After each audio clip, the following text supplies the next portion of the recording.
I'm waiting at a traffic light, just getting ready to pull into the parking garage, and directly above me, the first plane hits.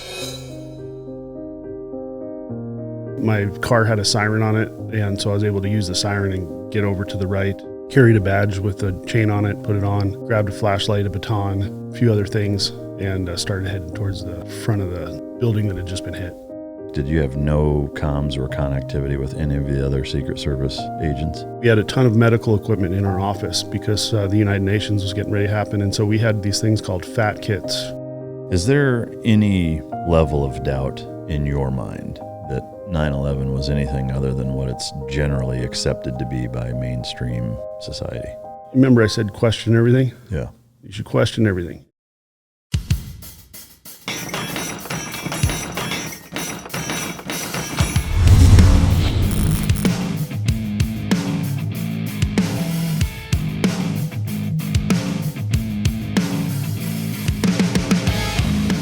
Ladies and gentlemen, as always, it's both an honor and a pleasure to welcome my next guest to the podcast. He's a two-time All-American wrestler and a national champion at the University of Mary. He also coincidentally beat Brock Lesnar, which is a pretty household name, which we'll talk about. He's a special agent with the U.S. Secret Service Technical Security Division Advanced Coordinator. He supervised the explosive ordnance disposal K-9 from 99 to 04. Survived the September 11th attacks, which we're going to talk about in depth. He started the New York Field Office K-9 program. He was part of the Bismarck Police Department as a K-9 handler. He was a K-9 handler in Basra, Iraq with Patriot K-9, and then at Blackwater via the Department of State Personal Security Specialist and K-9 handler, Kennel Master in Kabul, Afghanistan from 07 to 2011. He was a K-9 trainer with the ATF from 2011 to 2017. He's the founder of Dogs for Defense Incorporated and Dogs for Defense Foundation. Ladies and gentlemen, the human grizzly bear himself, welcome to the stage, Dan Hughes. Yeah, thanks. Yeah, that's a pretty amazing introduction, but happy to be here. I've watched and listened a few times, and some of the guests you have here are pretty humbling, and so it's an honor to be here. Oh, it's an honor to have you. I appreciate you taking the time, especially considering how big of a bitch the trip getting here was. Yeah. So the car fucked up on you and you had to run the heat the whole way down? Yeah, I'm not known to have good luck with vehicles. I love cars, and but most everything I have has a couple 100,000 miles on it. Yeah. And I was driving down here because I wanted to bring a rifle. I'm going to go do some shooting with a friend. Yeah. And I don't know, somewhere in Missouri, it started overheating. And so the rest of the time it was full heat on and had to have the hood propped open and Jesus. Stayed under 60 and made it down here, but it was like a 6-hour sauna. Man, that's fucking brutal. Well, I appreciate you going through all that to make it down. I wish you'd have let me know. We could have figured something better out for you, but that's all right. What's the last full book that you've read? So I know you were going to ask this, and 99% of my books I listen to because I'm in the car a lot. And so I purchased this book, and it came with like some free computer stuff, and it was called Family First Entrepreneur. Oh, really? And got, 85% of the way, and I listened to the rest of it online. So yeah. But what is there a single biggest takeaway that you got from it? Well, it's a e-commerce book, and it's trying to teach you how to build a business and still have a life. Yeah. And I haven't been really successful at that. Well, I will say I don't think you can. Not to dive into a Tony Robbins or fucking Gary V style podcast, but I think balance isn't realistic at first. Yeah. People talk about balance and how important it is, and usually the people that you see espousing, and talking about it, are already at the point where they can balance things. Yeah. And I would say that, everybody's path is different, but typically, if you're going the full-blown entrepreneur route, it's going to be a few years. I mean, it may be 2, it may be 7, but it's going to take some time before you have things, A, successful enough, and B, firing on all cylinders where you have enough people to augment your processes to be able to actually do things for yourself and have a life. That's just kind of the way it works. But yeah. One of the things they brush on is the 4-burner theory, and I don't think this author invented it, but it basically says as a business owner you have pretty much 4 skillets, and you got 2 burners, and you can only have 2 of them going at any time, and one is your business, one is your family, the other one's friends and hobbies, and the 4th is your health. And what I tried to do when we started the business was, it's a family business, my wife and I, and then you want to work with your friends, and you want to do your hobby, which is dogs or whatever. And so I put all those into a big giant pot of stew. Yeah.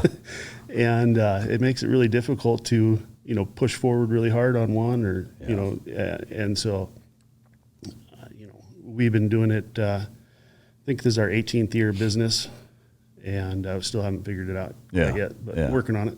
Well, it's, I think, there are a lot of variables, obviously, but in that 18 years, you've also, it's been a side gig for a lot of that too, right? It's not only what you're doing. Yeah, it's been our primary business, but in order to do that as a primary business, we had to do other things as well. Yeah. And so that's where that contracting, overseas and some of that stuff comes in, contracting for other government agencies. I'm still an Army contractor, and that falls under our business contract. And so, it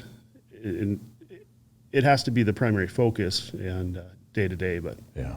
So the next question is what's something you wish you were better at, which I think is probably that, right? Yeah, the list is very, very long. Yeah. Of course, you want to be a better husband, better father, but figuring out how to make money, that'd be good too. Yeah, amen. If time travel was possible, where and when would you go? Well, I'm a Christian, and so of course you'd want to see Jesus, and I'd love to see Jesus pissed off, turning over some tables at the temple. That just seems like that's the one we don't see very often. You don't read about, I'd like to see this guy with some real emotion, just pissed off Jesus. Yeah. And then I'd also like the founding fathers, if I could be in the U.S., in 1770 to 1791 maybe, see if those were really virtuous men, see if they were all they're cracked up to be. Yeah, when you look at our country, it really is amazing the systems that they figured out. And was it really all done for virtue, or were they just money hungry? I don't know. So that'd be great to figure out. Yeah, I hear you 100%. Would you blast double Jesus just for the hell of it? Yeah, just to get him pissed off, maybe? Well, that's there's wrestling in the Bible, and so Jacob wrestled the angel, and why not? Yeah, absolutely. Take a shot at the title. Yeah. Do you have a favorite quote? I don't know. Question everything. People say Einstein said it, but I question that, I guess. Yeah. Well, do you question your faith at all? Yeah. So that's a Thomas Jefferson, question with boldness. And the rest of the quote goes on to say, and I don't know exactly, but it was something about surely God would have you question rather than follow blindly, pretty much. And so I think, to be educated and to be thoughtful, you really should question what you believe, and, I think I know how to train a dog, and then every day I question if I know it. Man, I live that same life for sure. Guys, real quick, I've recently launched Patreon for the all-inclusive mic drop experience. This goes above and beyond just ad-free. Yes, you are getting ad-free episodes, but you're getting before and after bonus footage of myself and the guest in studio, in many instances outside of the studio, doing jiu-jitsu, dog stuff, car, motorcycle, recovery, fitness, lifestyle, all kinds of different things. All the different things that I have going on are included in that Patreon page. We're releasing content multiple times a day, every single day. And I want to offer that to you guys. Just go to my Patreon page. The link is in every description or any platform that I'm on, and come enjoy that experience with me. That content is for you guys. It's what you want to see. It's about you. It's about what world you want to peek into in terms of all the different things that I have my hands in, and we're bringing that to you guys just for you. And I want to take one quick second to just say thank you to everybody who already has signed up. Without your support, we couldn't do what we do for you. So thank you to you guys, and I look forward to seeing you in there. What are the two key components for canine success? That's effective training and proper nutrition. Fueled by Team Dog brings those two components to your family and best friend. The perfect nutritional balance that results in a higher mental acuity, energy, overall vitality, and even an improved appearance. Every product you will find in my company's store was born from the battlefield and not from the boardroom. Let my life's work help you become your dog's hero. Do you have an EDC? Yeah. Do you normally carry? Yeah. I mean, I used to be the guy that would carry to go to the mailbox and carry constantly and no matter what. But I also used to have a federal law enforcement badge. Yeah. And so over the years, especially living in Minnesota, I don't carry quite as often. I'm going to schools every day, dropping the kids off, and a lot of the places I work now don't allow me to carry. But yeah, when I carried, and so I did it thoughtfully. When I left the Secret Service, we carried a SIG 229 in 357 SIG. And so I'm like, well, that's what I've, qualified on a million times. And we had a program with SIG that you could get it at a discounted price or something. So I got that exact gun. And so I'm like, well, if I ever get into shooting, I can say like I've trained qualified on it a million times. And so anyway, I got arrested during the George Floyd protests. Oh shit! Yeah, we can talk about that. And they took my gun away, and so since then, I had purchased years earlier I had purchased a SIG 229 from our Secret Service alumni association, and it's kind of like a wall hanger, it's got Secret Service all over it. The handles are like rosewood grips with Secret Service emblems, and it says Secret Service everywhere. And so that's what I carry now in case I get arrested. Yeah. They take it off me. And they look at it and be like, well, this guy. He either stole it or where the fuck did you get this? Yeah. That's wild. Morning routine-wise, what time do you get up, and what's the first 3 hours look like? So I got 5 kids.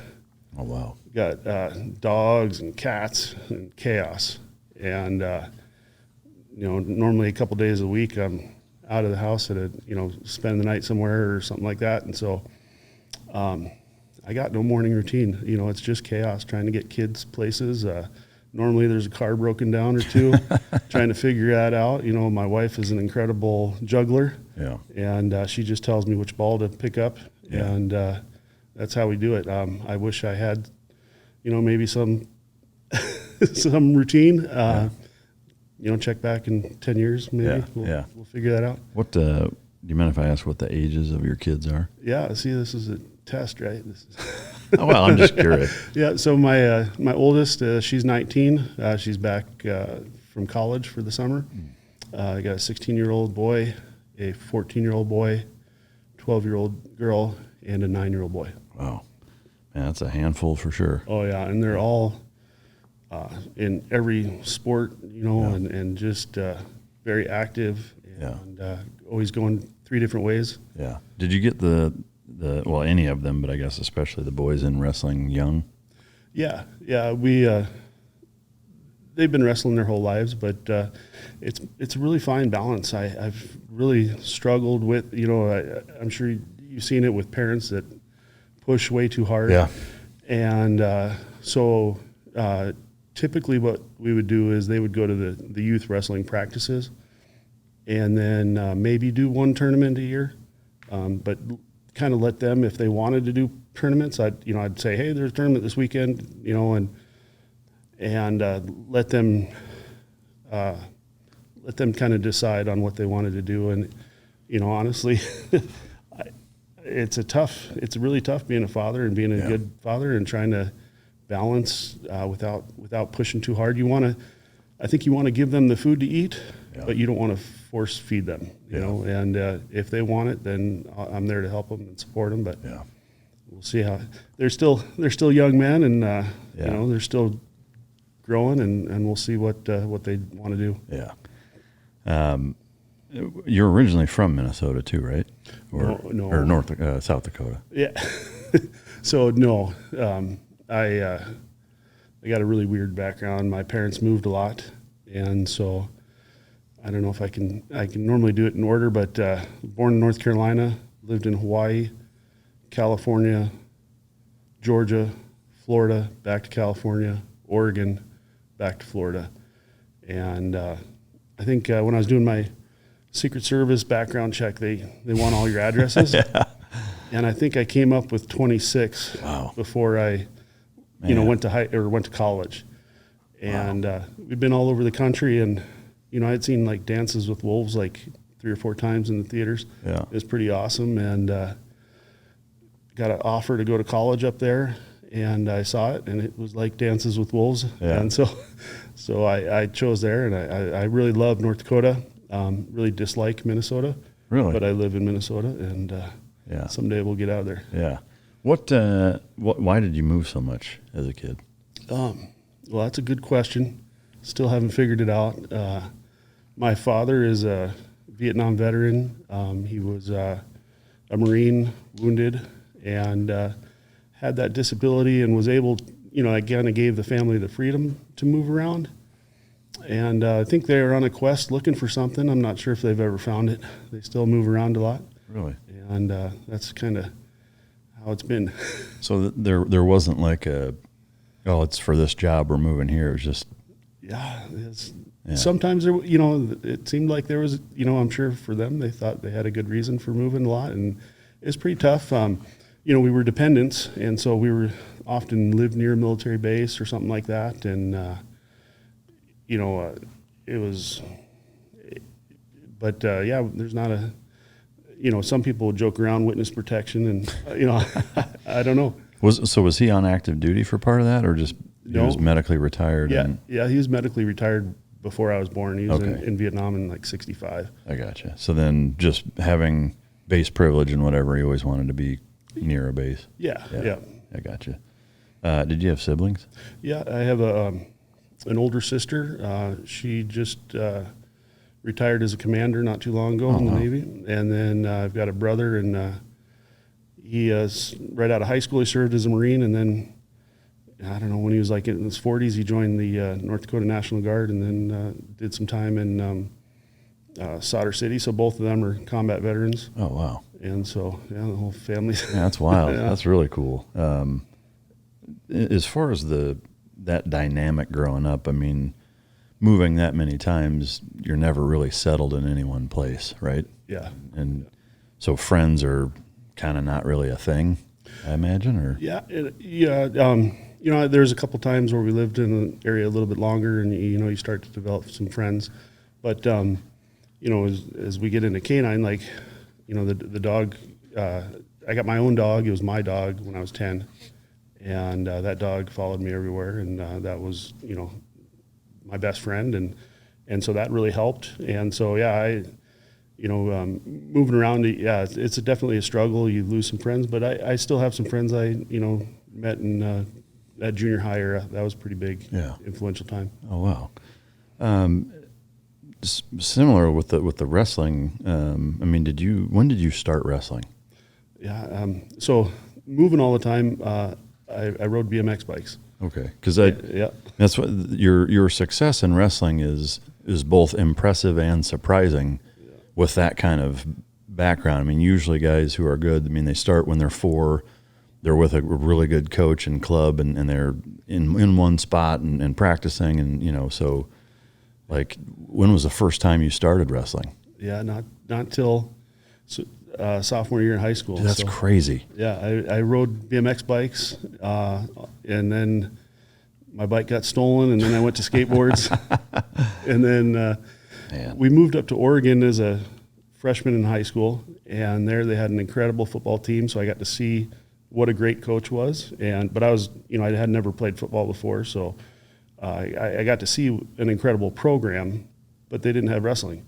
They had 10 basketball teams or something, but no wrestling. And then so we moved to Florida and had an incredible wrestling coach, and learned pretty quick. I had a lot to make up for. Yeah. And so, like I said, his name's David Freyer, and he's just an incredible coach, and kind of started to figure out, if the more I could wrestle. So did all the high school season, and then, freestyle, Greco, nonstop, everything I could. If there was a wrestling mat, or, I'd try to be on it. And so that's how I kind of made up the time. And so when you were in Florida, how long were you there? So I finished my high school out in Countryside High School in Clearwater, Florida. So that was so sophomore, junior, senior year was all wrestling with that coach and in that location. Yeah. And that made a huge difference. Did you win state in Florida? No, I was 28-1. Wow. My senior year. So I lost in the semifinals. Man. And I ended up beating the kid in freestyle and Greco later on. But it just, that little, that still digs at me. Yeah. What weight did you wrestle heavyweight in high school? Well, so Florida back then was unique, and we had 220. Oh, really? And it was the only state at the time that I was aware of that had 220. And so that was a really good fit for me. Yeah. I started at 189, and then my senior year I was a 220 pounder, and pretty solid, 215 or so. Yeah. So as a sophomore, you were 189? Yeah. God, that's I crazy. had huge legs from all those years of BMXing. Yeah. And no upper body at all. Yeah. Nothing. Well, I mean, wrestling is so much hip strength. Balance. Before we get further into the wrestling stuff, just on the BMX stuff, do you still ride or have you ridden much at all as an adult? Yeah, after college, you start trying to figure out what you're going to do, and I did a mountain bike race, and that sucks. Yeah. It's like way too long. Yeah. And so I have a nice mountain bike. I've got, BMX cruisers. Yeah. Tried to get the kids into racing a little bit, and BMX racing is a really family-oriented, type of thing, and it's I like it. Yeah. And but none of them really showed. They love riding bikes. We go on family bike rides all the time. Yeah. But they're not race, driven. Yeah. So I just like to compete, and it's a good sport to be able to just compete, and it's fast, and so. Do you ride motorcycles at all? So Minnesota, again, maybe one of the reasons I'm not a big fan, has a motorcycle riding season of about 4 days, and so I rent bikes sometimes. Some places we go, and but I don't own a bike. I own Vespas. Yeah, I had a Vespa in high school, and still have some of those. Would you consider yourself a good motorcycle rider? No. I don't do it enough. And maybe I'm better than some, but I wouldn't consider myself good. There's a guy here in town that was a real high level BMX racer. I think he went either won the Olympics or definitely went. Real high level dude, and is one of, if not the best motorcycle rider I've ever fucking seen. The shit he can do on a bike doesn't even make sense. There's a couple guys here in town that I would put in that same category, but just shout out to People's Champ, because that guy is fucking nuts, man. Not even nuts. I mean, obviously that there's a certain set of balls required to ride at a certain level, but just the competency and skill is top notch. But all right, so going back to wrestling. So being 28-1 your senior year, did you get recruited by North Dakota or by University of Mary, or how did you end up there? Yeah, so I was playing football too, and Florida's got some excellent high school football, and so on my team we had a multi-time All-American. So he was super heavily recruited, and so a lot of times they'll try to recruit a teammate to see if that could influence him. And so I got lots of letters to big schools, Division I schools for football, but they weren't really offering the money. And I really wanted to give wrestling more of a try, but there wasn't a lot of really good Division I programs that were recruiting, again, because of that 220. Yeah. They didn't look at it as a heavyweight. And so my eventual college coach, they had been down in Florida for a big college tournament, and there was a high school tournament the day before, and they saw me and offered me, and they said, well, you could do both sports. You could wrestle and play football. And I'm like, well, okay. Yeah. And so that was the decision, was like a school that would allow me to do both. Yeah. And what position did you play? Well, in high school, I played center and defensive end. And so. Did you continue that in college? Yeah. Well, yeah. The football story in college is a little different. But yeah, I went to college. I was going to play just defense. Was second string behind All-American and, freshman, as a true freshman. Pretty excited about that. And then they were like, well, didn't you play center in high school? And I'm like, no. No, I didn't. And so I ended up starting as a true freshman in football as center. Oh, wow. But got my ass handed to me a lot. Yeah. And so I decided to just focus on wrestling. And after my freshman year, I just wrestled until I had finished wrestling. That's 4 years. And then my fifth year, I came back and played football again as a defensive tackle. Oh, wow. Man, that's wild. We had a famous center on here that behind you there, David Andrews, was he still is the Patriots center, but he was one of my first guests. But it's such an interesting position. But I guess, when you got into college, was there were you more primarily focused on wrestling and just also played football, or? It's really been the coaching. And so in high school, I had an unbelievable high school coach and kind of a crappy football coach. And then I went to college and had an unbelievable wrestling coach and a mediocre football coach to start with. Yeah. Later on, I'd get a different football coach. But the coaching, a good coach, you want to work for him, you want to be around him, you want to, perform for him. And so, having good wrestling coaches really drove me towards wrestling. Yeah. Did you do well right out of the gate? At college? Yeah, in wrestling? No. College is tough. I'm big now, but I was pretty small back then as a heavyweight. Yeah. And I remember, I think it was my first match, maybe in the second, but we're wrestling a team out of Canada. So we were NAIA, so NCAA has Division 1, 2, and 3, and then there's NAIA. And NAIA has some different things, some advantages.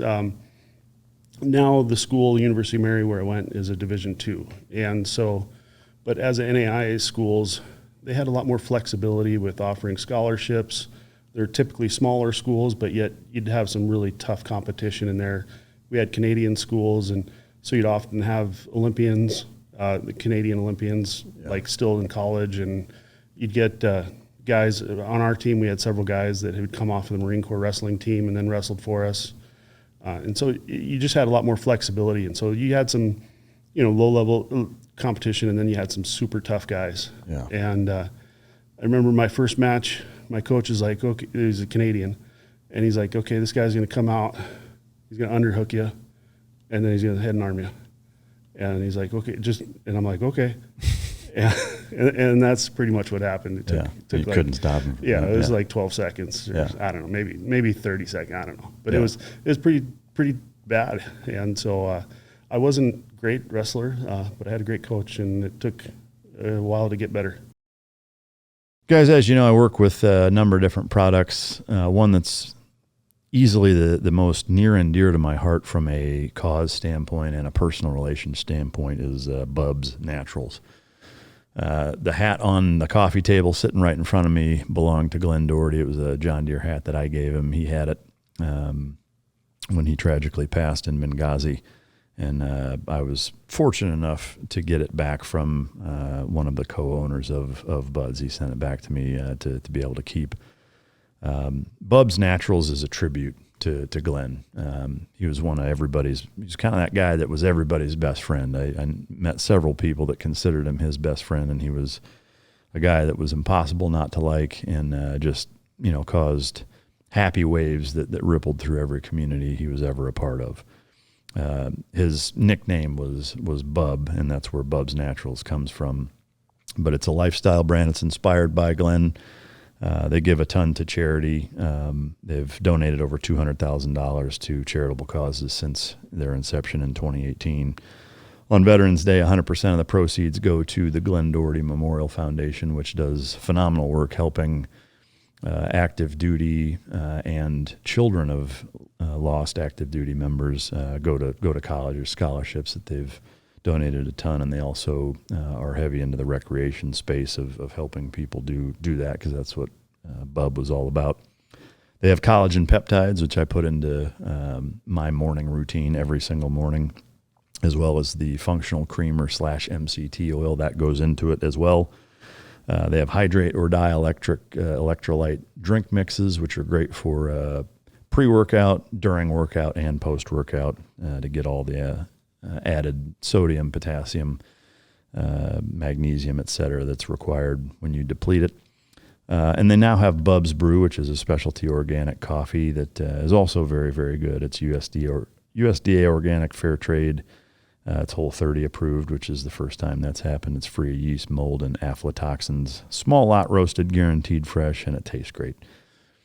Biggest thing is Bubs is a family company. The way that they started is, again, super close to my heart, with him being one of my closest friends for a long time. And I just can't say enough good things about that company, of the product that they put out, why they started, what they give back to veteran communities and the Glenn Doherty Memorial Foundation. And I encourage you to go to bubs.com, and now there's a landing page specifically for Mic Drop listeners. Just enter the code Mike, M-I-K-E, all caps, and you get 20% off your first purchase at bubsnaturals.com. So that's www.bubsnaturals.com/Mike. And you can check out the Mic Drop landing page and go support an amazing cause. As you guys know, sleep is a huge component to recovery and really all aspects in life, and it's something that a lot of us have struggled with, for a lot of our lives, frankly. As you know, I've been a big proponent of Beam, which is a hot cocoa that you drink before you go to sleep, and it's helped tremendously in terms of hours of sleep maintained, as well as the quality of sleep. Today, my listeners get a special discount on Beam's Dream Powder, which is their science-backed hot cocoa for sleep, and it's got no added sugar. Better sleep has never tasted better. As you know, other sleep aids can cause next-day grogginess and just make you feel crappy, but Dream contains a powerful all-natural blend of reishi, magnesium, L-theanine, and apigenin, also melatonin, to help you fall asleep, stay asleep, and wake up feeling refreshed. If you want to try Beam's best-selling Dream Powder, get up to 40% off for a limited time when you go to shopbeam.com/MicDrop, all caps, all one word, and use code MicDrop, all one word, all caps, at checkout. That's shopbeam.com/MicDrop and use code MicDrop for up to 40% off. Yeah. What was it, the first 2 years was the learning curve, or was it the third and fourth when you were an All-American? And yeah. So part of it was learning how to be a heavyweight.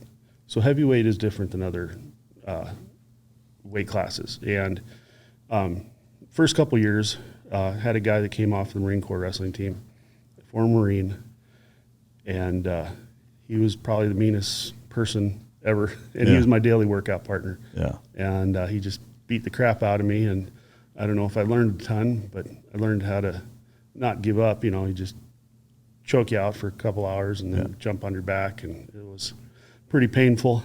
But I started learning, and then my coach started this. So we used to have morning practices, and we do these morning sprints, kind of like a basketball sprint with push-ups mixed in between, and our coach would have these like really set times, like 38 seconds, or I can't remember what it was, but something like that. And he really wanted his whole team to be under 38 seconds. That was his dream.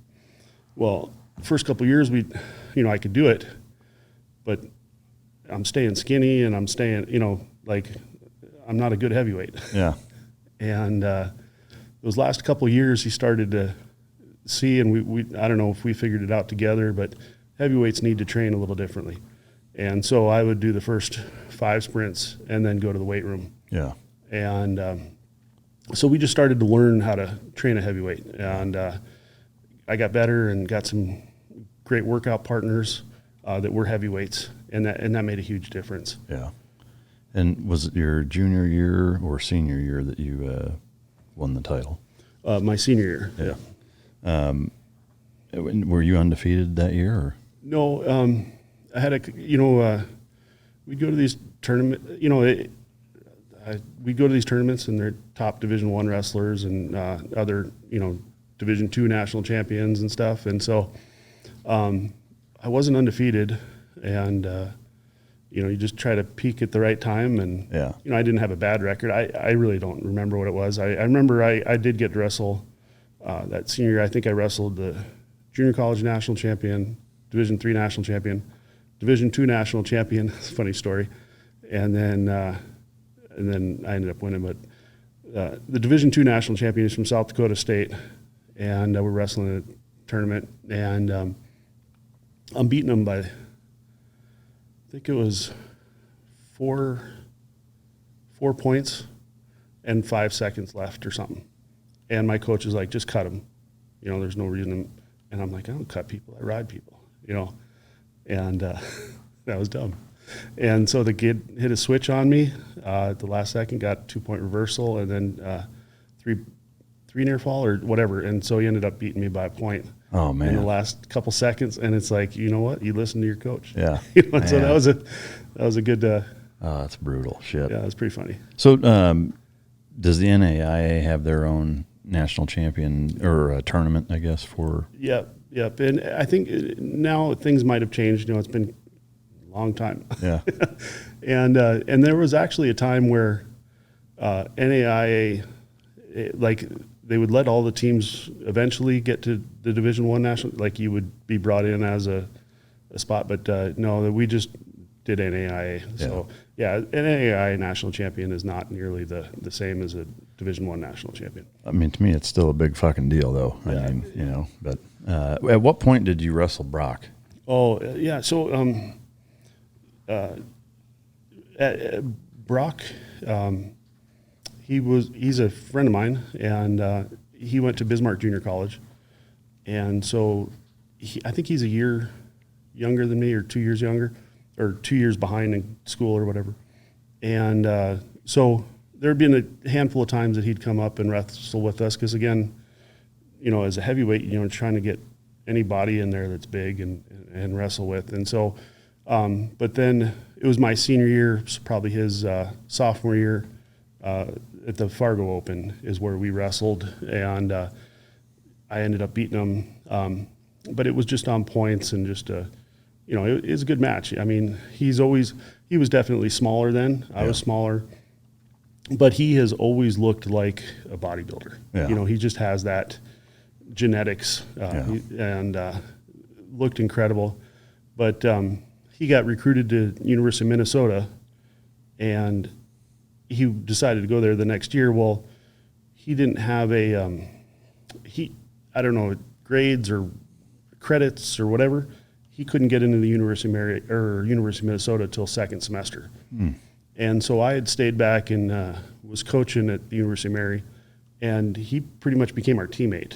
Oh, really? And so that first semester, he would practice with us every single day. I'd wrestle him every single day. And then at the Christmas break, then he was able to switch over and go to the University of Minnesota. Yeah. And wrestle there. Oh, that's wild. Yeah. I mean, back then, did you have any idea that he would become who he became, UFC and WWE wise? If I remember right, he wanted to be WWE. Like, really? That was like something that he had interest in. Yeah. he, like I said, he looked like a bodybuilder. He always had like this short, flat top. Yeah. Looked the part of like a Russian bad guy. And yeah. and so you kind of knew that. And then that year that he was getting ready to go to the University of Minnesota, after practice, practice is a bear. Yeah. And a lot of times after practice, we would do a plate workout where everybody on the team grabs a plate. And the smaller guys grab 25s, middle guys grab 35s, and heavyweights grab 45s. And you do this plate workout, and you're curling with it, squatting with it, pressing it. You don't let this plate drop for 7 minutes, and then of course there's overtime, and so 10 minutes, you're holding on to this plate. And he grabbed a 100-pound plate, and the whole team's looking at him like, what the hell is going on here? Yeah. And he would do that plate workout with a 100-pound plate. Wow. And it was just like, holy crap. Man. And so that's where you start thinking, like, this dude's different. He's got some horsepower. Yeah. And wrestling him, like I said, I had a fantastic high school coach. So I might have had a little more technique base, but he was so strong, and he's pretty quick, and he could shoot like a high crotch halfway across the mat. Yeah. And if he just had a part of your leg, he's getting it. Yeah. Wow. And so he's just super strong, and he'd grab your wrist, and it felt like lassos like looping around your finger, your wrist, and you're like, wow, that's different. That sucks. Yeah, that's wild. During all of your college time, did you have an idea or an inclination that you wanted to do something Secret Service wise, or just service oriented, or where did that come in, and what was your path at that time? Yeah. So again, trying to figure out, you're at the end of college, you're trying to figure out what life has in store for you. And I loved wrestling and trying to figure that out. And we got a new football coach, and I was a good athlete, and you hear all the time of these, right now, Gable Steveson, former national champ, or he's or former Olympian, is trying out for the Buffalo Bills. So oh, really? I didn't know that. Yeah. So you hear these, wrestlers make that crossover. Brock Lesnar at one time, he made it the University or the Vikings and was the final cut for the Vikings. And so I'm like, well, pretty decent athlete. We'll try the football thing again. And again, I got to start, but I realized that I had no further beyond college. And so I still loved wrestling, still loved competing and trying to figure that out. And when I went back to play football, my roommate, they partner you up with like a freshman or something. Well, his dad was a Secret Service agent, and he was like the only Secret Service agent in the state of North Dakota. And I never thought about that type of job. And I'm like, well, that sounds pretty awesome. I came across like a State Department book, and I'm like, wow, working for state, like you could travel, and like that seemed interesting. But I still wanted to compete, and so I'm trying to figure that all out. And we had a couple Marines that had wrestled for the U.S. Marine Corps program, and so that was what I was thinking. I was like, well, I can just find a way to pay to survive and wrestle. Yeah. And so that's kind of what I was leaning towards. And so I filled all of this stuff out for the Secret Service, had no idea that I'd get hired. I really didn't have, I'd been working through college, but I didn't really have any true experience. And, but I had applied or put in for OCS with Marine Corps, and had talked to the wrestling coach there. And, at the time, like the BMI stuff, like they were like, well, you're off the charts and stuff. Yeah. And so I had to talk to the Marine Corps wrestling coach to make sure that wasn't going to be a problem. Yeah. And so that was where I was headed. And then I'd get like another Secret Service interview, and then once I passed the polygraph, I told the Marine Corps, like, no, I'm going to try to figure this thing out. And so that's, I had prayed a lot about it and tried to figure out which direction to go, and Secret Service came up first. Yeah. So. Was that, was that kind of a dream come true for you? Like, were you really excited about it, or was it kind of well, this came first, so I guess I'll give this a shot and see how it goes? I don't know about like I didn't grow up dreaming of the Secret Service. Yeah. But then once you hear about it, you're like, well, that's pretty cool. Yeah. You get to carry guns and drive fast, like all the things. Like, of course, I wanted to do it and give it a try, but I didn't have like a lifelong dream of being a Secret Service agent. Yeah. And so, gotcha. What year did you join? 1999. 99. So I was hired when I was still 23, and then I was 24 when I showed up for work. Yeah. And I guess expectation versus reality. What was it like showing up and kind of what you thought you'd be doing versus what it was going through the the Federal Academy and all that kind of stuff? So it's pretty interesting. So around this time, I met my wife, and we were dating, and so I think we were engaged when the final interview or type thing is a home background check. So they come out to your house and guess they want to see where you live and talk to you and stuff. And this was a different Secret Service agent, and he was long in the tooth and a little disgruntled, and so he wasn't sugarcoating anything. Yeah. And one of the things was like, you want to see what this job's about? You get dressed up in a suit and you go stand in front of your apartment door there for about 12 hours, and then that's your day. You know, and he was kind of crusty, and then he was talking about, my wife was there, and she was, at the time, she was my fiance, and one of the things he was saying was, most of the marriages end in divorce in this line of work and stuff. Yeah. And so I remember that pretty clearly, and I remembered that's never going to, my wife is going to be my priority, and no job's going to take that over. And so that was an important part of the, my thinking and stuff back then. And then so you get to training center, and I was overwhelmed with how impressive some of these people appeared when we, the very first day, like you get to class and they ask, where are you from? What do you do? And my background, like I didn't really have much to say, I was a carpenter. I was a wrestler. I went to college. I was an assistant wrestling coach. And you'd have these guys like, I'm a, Army captain. I attended, VMI, or, I went to the Citadel, or CIA uniform division. Like all these different, and you're like, what am I doing here? But as the progression goes on, and you realize very few of those people have the tactical mindset. Yeah. And so they're there on a different wavelength.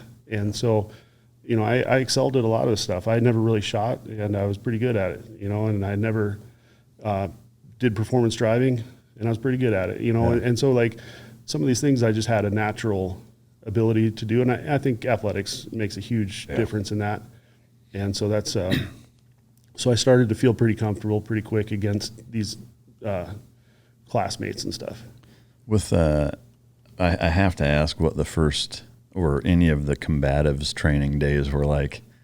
Yeah. I mean, did you just fucking steamroll everybody? I can only imagine. Yeah. So it was pretty funny.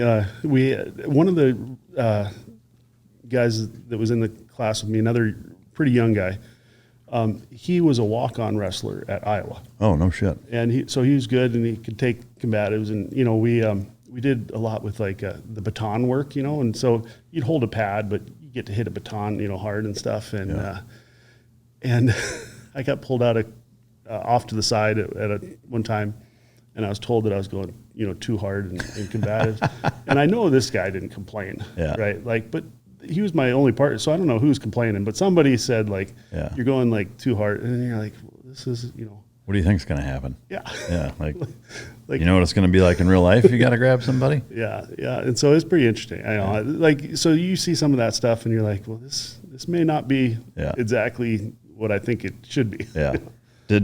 Were there any instructors that gave you any trouble at all, or did you just fucking manhandle all of them? No. There's some, Secret Service, you'd go to like 3 months down in Georgia. Yeah. And 3 months at Secret Service Academy. And throughout that time, you're doing different types of control tactics and defensive measures stuff. And there's nobody my size. And so that makes a huge difference. Yeah. But at the FLETC, the one in Georgia. There was I don't know, I think he was like a Memphis SWAT officer, and he just looked evil. Yeah. He was a little guy, but he just had that, I think he had been involved in like 4 or 5 shootings as an officer, just tough. And so I don't think I'd want to mess with him, but you come across some of those guys. But size makes a difference. You didn't have any trouble with combatives. No. Yeah. All right. So once you actually get into, your first duty station, Secret Service wise, was K-9 something that you knew you wanted prior to even doing it, or was it like, oh shit, we have dogs, I wouldn't mind doing that? How did that whole kind of thing play out? Well, so Secret Service agents don't really get involved with dogs very much at the time, and so you start looking at your career path and what that could maybe be, and at the times I was excelling at like driving and stuff, and I'm like, well, maybe someday I can get back to the training and be a driving instructor or something like that. But there was at the Beltsville, which is the Secret Service training area, there is kennels there, and that's for uniform division. And uniform division is pretty separate from special agents. And so there wasn't thought of that, but they did have an agent that was in charge of like overseeing that, and I'm like, well, maybe that, but that was about as far of thought that I had into it. And it wasn't until after September 11th, and so it was a couple years in, and I got transferred over to the technical operations squad, which falls under the Secret Service Technical Security Division, which these are all big, long names, whatever. But as part of the Technical Security Division, you become an advanced coordinator, and whenever there's an advance, you oversee the utilization of the dog teams and the EOD teams. Yeah. And so that's kind of how I first got really hands-on involved, and was like, wow, this looks like that looks like a dream job. Yeah. So what was the first 2 years prior to doing that? What did you do first? Well, so New York field office was super busy. The Clintons were moving there. We had Bushes eventually in college at Yale, and that's in our district. We had a Bush at New York, NYU. So just New York protection-wise is incredibly busy. And so as a young agent, that's what you're doing a lot. I was in the credit card fraud squad, but I didn't work a ton of investigations, and every once in a while you'd have a day that you're not doing protection, and you'd get grabbed for somebody else's for somebody else's investigation, and you go out and you do, surveillance or arrests or something. And it was super interesting, but just a ton of protection work. Yeah. And can you say who you were protecting? Yeah. So at that time, the Clintons were there a lot, and so as a young agent, I spent. They had moved there, so I spent a lot of time at their house, and then. So in the past, typically the first lady would fall under the Presidential Protective Division, PPD, and she would just be kind of a side. They would, kind of the reasoning for that was they would assume that the majority of the time the first lady will be spending the night in the same location as the president. And so, however, the Clintons didn't do that a whole lot. No, she was running for political office, and so she was on her own, and so they were separated most of the time, and so her detail was just dying.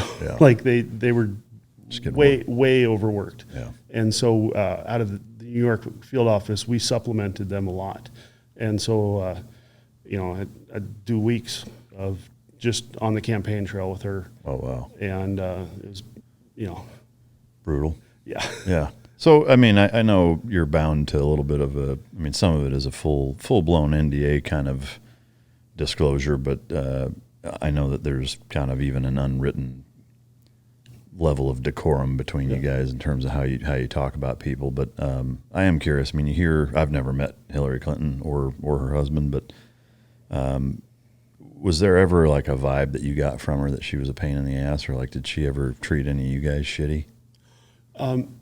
Firsthand, I can't say that I ever experienced anything from her that was unprofessional.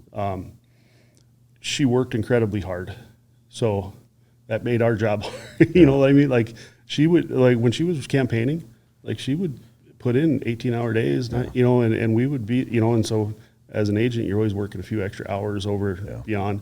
And so that she's an incredibly hard worker. Politics, I don't agree with much of. Yeah. So, you know, but there's a ton of stories, but they're not my stories to tell. Well, and so that's kind of the, I would say almost frustrating part is like you hear a lot of those stories, but it's always, well, this guy that knows a guy that knows a guy. It's like, well, I'd love to talk to somebody who's like, yeah, she's a total bitch and she did this. Yeah. And again, that would be hearsay for me. Yeah, they're not personable. No politicians are friendly or, well, I don't know, maybe there's some friendly ones, but for the most part, they treat you like, you know, your security, and they don't have much use for you other than, you know, you're doing your job and they're doing theirs, and you know. So like, there's not a lot of or any personal chit chat. No, very little. Yeah. But you know, one of the things I was told, as you know, doing advance work for her a lot, I was told that she never wanted to see a police car or anything, you know, anything like that in front of her events, right? And so one of the things that made me feel about an inch big one time was getting ready to do an advance right near Times Square.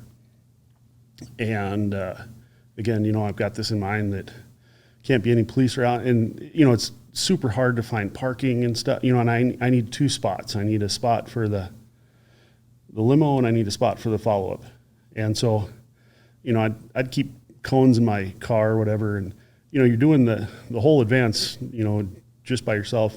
This is back, you know, she was just a first lady at the time or whatever. So, but you're doing the advance, and I got my cones out. I got two spots, you know, I got there like 7 a.m, you know, make sure I got these spots, and been saving them like a little, but you got to go inside and do your advance, come back out, you know, you're back and forth.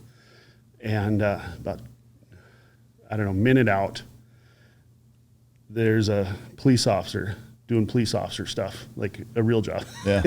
And he pulls over a bus as it like came through Times Square. Well, the only place this bus can pull over is in my two spots. And he's a motor cop, and he's got his lights going and stuff. And so I got to go up to him, and I'm like, hey man, I hate to do this, but you know, I got to protect you a minute out. Is there any way you can move it down the road? And you could just see he gave me this look of like, you know. And so he moves the bus down. Well, his bike is sitting in front with all the lights going, you know, right where she's supposed to pull in. And I know that she'd be upset if she saw that. Yeah. And so then I had to go back to him and be like, hey. And you could just see him like just angry. And, you know, it would make me feel like, you know, an inch big. You know, here I am, like, you know, this guy's just trying to do his job. And it shouldn't matter to anybody that there's a motorcycle with lights on. Like, it has nothing to do with you. But I felt like if I didn't move that, then it could turn into some big incident or something. And so, I mean, to me, in that situation, though, it's like it would be hard for me in your shoes not to tell her to fuck off, because it's like, hey, this guy's pulling somebody over. Like, I'm not going to, like, I can't tell him to leave. Like, he's doing police work. Yeah, it's tough. And there's a lot of things like that you get as supervisors, and I'm sure maybe supervisors get chewed out a lot. I wasn't a supervisor at the time. I was a low-level, you know, advanced guy. And so maybe the supervisors really do get chewed out, because I had another one, you know, kind of similar. It was, I don't know, maybe it was President Ford or Carter or something. I can't remember who. And they always stayed at the same hotel room, and, you know, like the presidential suite or whatever, always the same suite. And the glass door for the suite shower had broken. And like the hotel was talking to me, and they were like terrified, like, oh my God, the president's not going to have this room that they always have. And I I'm like, I don't know, get him a different room. Yeah. And, other agents would have, lost their mind about it. And it's like, well, what can we do? I mean, you got to go with the room, get a different room. And there was no blowback from that, but I think like some of the supervisors would have had a much bigger blowback about it. So I don't know where these things come, maybe they get chewed out a lot. I don't know. I guess, that's an unfortunate incident. What can you do?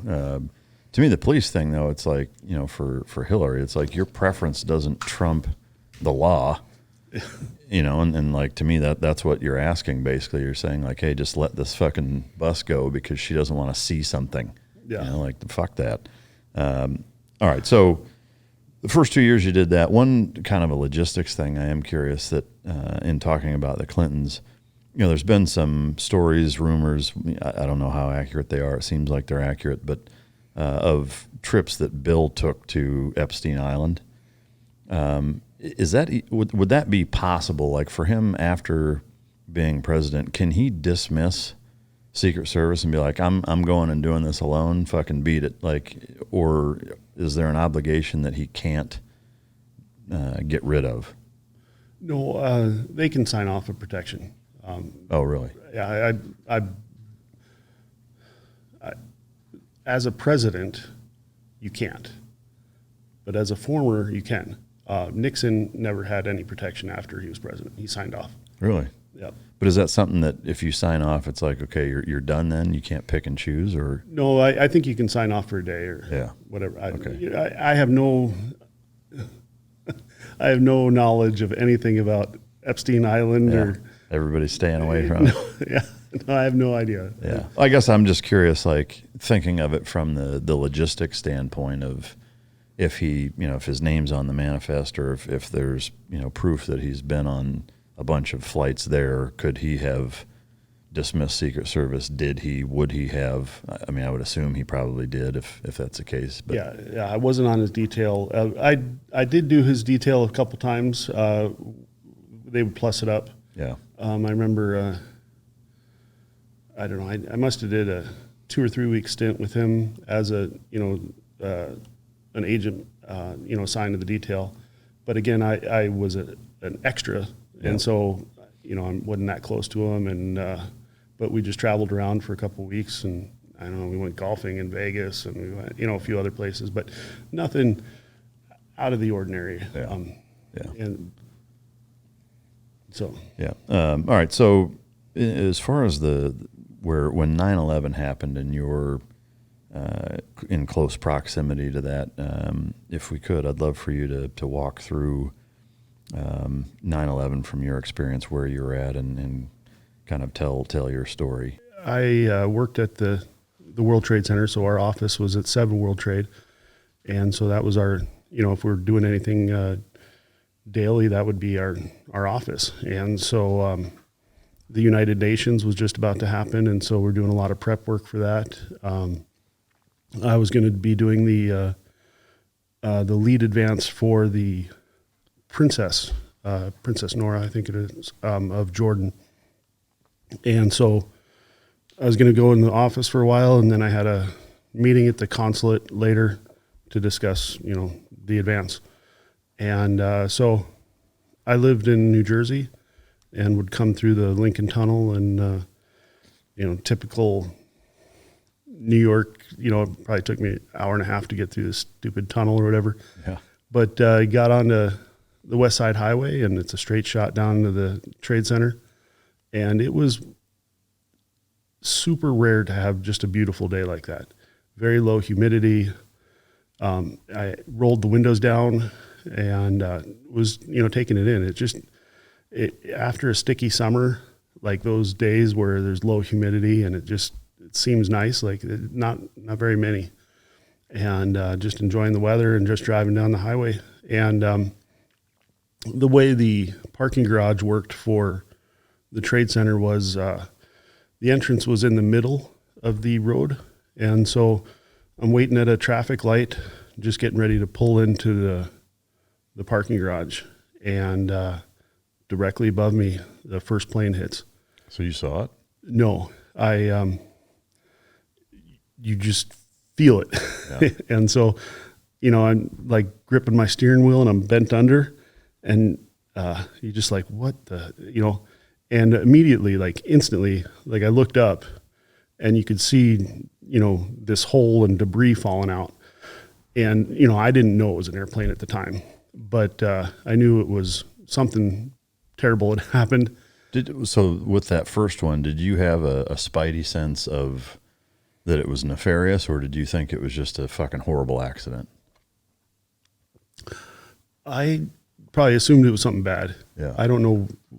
So there was a picture, and I'm very visual, and there was a picture that we had in our office at 7 World Trade that it was agents helping people in the 93 bombing.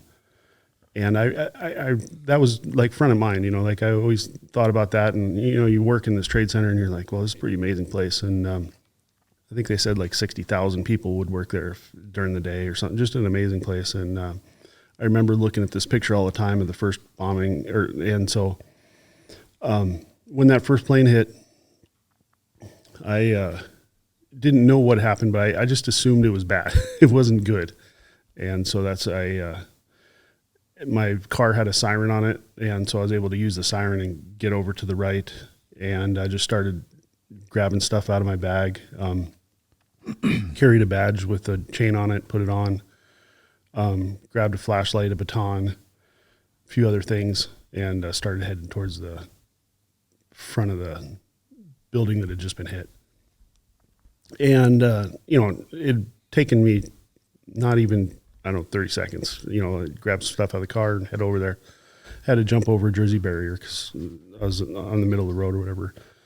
And I'm getting to the front doors, and out of the front doors comes 2 women, and one was severely injured, looked like she had been burned or something. And so my thought is that at the time, I don't know what happened, but she needed help. And I think she was probably burned from fuel that had caught fire, and she was probably in the elevator. And so I said, just stay right here. There'll be ambulances coming. And then I realized that we had a ton of medical equipment in our office because the United Nations was getting ready to happen. And so we had these things called FAT kits, which are first aid and trauma kits. And so I'm like, well, we'll go get a FAT kit, and then if I can help her out. So ran over to our office, and by the time I got to our office, people were evacuating that building. And so I saw a handful of agents that I was friendly with, classmates and stuff, and told them, hey, there's injured people over there. Let's grab some FAT kits. So a handful of us went upstairs and grabbed FAT kits and other medical equipment. And then we headed down to try to find, injured people. And we weren't finding anybody. And I don't think there had been very many ambulances showing up yet. This is still the first couple of minutes. But we're just not finding a lot of people. And we're just kind of standing there looking around. But all that debris is falling out of the building. And it's falling towards us where our building was. Was it just kind of a mixed match of a lot of different type of debris, or was it a specific material? No, just all kinds of shit. Junk, yeah. Paper floating to like stuff falling. Like shit that could hurt you. Yeah. And so there was some walkways that crossed that. The West Side Highway was a bigger, like 4-lane road, plus the parking garage ramp or whatever. And so first we went and kind of took cover under that, standing there. And still trying to figure out what to do. We're not seeing any injured people, but we've got all this medical equipment, and we're like trying to, come up with plans. And then we started seeing some jumpers. And, that fast? Yeah, it was pretty quick, within minutes. Wow. And I remember seeing the first one land. The first one that I saw landed in a planter, like a big, big giant flower planter, concrete, and the noise, really unexpected how loud that is to see, somebody jump from a building or whatever and land like that. And so then start thinking, well, we probably are way too close for, if there is big debris that's going to fall out. And so we moved across the Westside Highway. And there's probably about 10 of us agents. I know a couple agents actually went inside the building. But something kept me from going inside and thinking, and again, I'd seen pictures from the 93 bombing, and that whole West Side Highway just became gridlocked with ambulances and fire trucks and stuff. And so I was assuming we needed a little standoff. And so we moved across the West Side Highway, and then we took over some tables, started setting up the equipment, opening it up. They had oxygen bottles, turning them on and getting it ready, because we're assuming that large amounts of injured people are going to be brought down, and thought, we could help out. But after that initial wave of a handful of injured people, everybody else came out, could walk and were mobile. And, I think we put on like one Band-Aid or something like that. Very little help that we were able to do. And just kind of stood there, watching people jump. I mean, so like as you're standing there, intermittently people are falling, hitting the ground. And how far are you from that? It's across a 4-lane highway, so I don't know. It's like a football field? Yeah. Maybe? Yeah, maybe less than that, maybe. And you can obviously hear it every time. Yep. Do you know about how many people you probably saw land? Lots. Like dozens? Yeah. Hundreds? I don't know if hundreds, but lots. Dozens? Yeah. Fuck, man. What's going through your head witnessing that? Are you just like, holy shit, every time? Yeah. Yeah. Evie Pomporis, you had on the podcast, she brought it up. She had it in her book or whatever. And she comes up to me, and we're just standing there, and she's like, what can we do? And in my head, I'm thinking, we can pray. That's about it. and I must have said, and I don't remember if she remembers it like a dagger, I think. I said, nothing. Like, we can't do anything. Like, you can't. And so yeah, we just kind of stood there and we're watching it. And then as we're watching these people fall, then the second plane hits. And that one, again, so, we're on ground level, and you're surrounded by these buildings that are all at a minimum 40, 50 stories or whatever. And then the trade centers are 110 or whatever. And the second one, since we're outside and we're standing there, it sounded like a plane. And it sounded like a plane at full throttle, like a plane at takeoff. And then that one hits, and that came from the other direction. And so that debris flew over towards the other building, and just then we're like, this shit's real, And so again, trying to figure out what the hell's going on. And shortly after that, you start seeing some like F-16s buzz in the river. And so I'm not sure, like, what's going through my mind is like, did somebody steal F-16s, and they're shooting, missiles into the buildings, or, like, I'm not quite sure what's going on. And I didn't see that plane hit, but I heard it, and it couldn't have been more clear of an aircraft hitting a plane, aircraft hitting a building. And so, it wasn't that much longer, in the meantime, like, I had tried to contact my wife and let her know that I was there, but not in a building, I'm okay and stuff. And so then we come back out, and we're, it's still just there, just trying to hope some injured people come out that we can help. And that's when the first building collapsed, which was the second building that was hit. And immediately engulfed in the debris field, didn't even realize what exactly was happening. But the building collapsed, and it was pretty much instantly dark, just surrounded by a black cloud of shit. Yeah. And so I had so how close were you to the building that collapsed when it did? Like that 4-lane highway, so maybe 100 right yards. there? Yeah. Yeah. I mean, how did that not fuck you guys up? I have no, God, I mean, a miracle. Like, I don't know. Because it fucked a lot of people up, right? Yeah. I have no idea. Yeah. I mean, I ran towards a building that we had been near, and it had, I think it was called the One World Financial Center. It's across the street. And it has these big glass windows in the front. And I had my baton, and it's a little short baton, and I just started banging the window, and eventually it broke, and I jumped through the window. But it was like, 4 feet off the ground. So I'm in a lower thing. Well, all the windows on the other side of that building had already blown out. And so it was just as shitty inside as it was outside. And it was still dark. But in that building, it had an emergency light on, like a bathroom exit light type thing.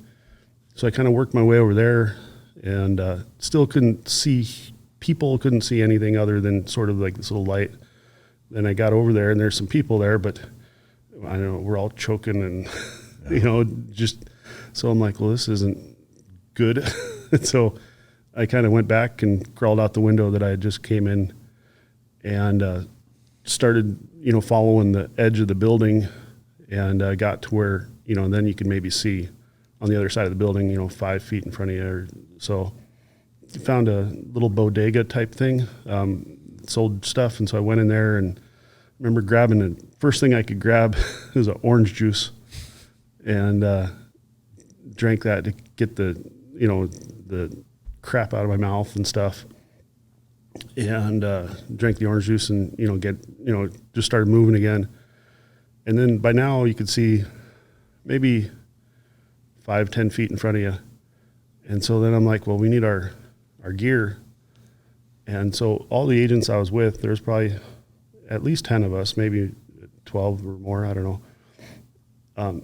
They were all gone. I don't know where any of them are or anything, but our gear is there, and it's, covered in tons of stuff, just debris, just tons of ash and junk. And so I grabbed, cleared some of the stuff off and ended up grabbing 2 or 3 bags, and started carrying them. They zip up, and so got the debris off, and then consolidated a couple, and got the debris off, and started working towards the water, towards the river, and came across another agent, and he was helping a lady. And so like the 3 of us started moving towards the water's edge, and then we finally got to the actual edge of the river, and there was some sort of clear air because the river was pushing, the wind off the river. And so you could finally sort of breathe and stuff. And so started following the railing of the river up toward the north, and eventually came into some other agents that had been actually looking for us or whatever. And so by now, there was a handful of agents that I knew and stuff, and we all got together. Well, then it wasn't shortly after that the second building collapsed. And that collapse was a little bit more like the images on TV where we're trying to outrun this cloud of shit. Yeah. And, we stayed in front of it pretty much, but that was one of those times that you really wish you had more cardio, like... You wish you had skipped the weight room and done all the sprints in college? Yes. And so I'm like, you're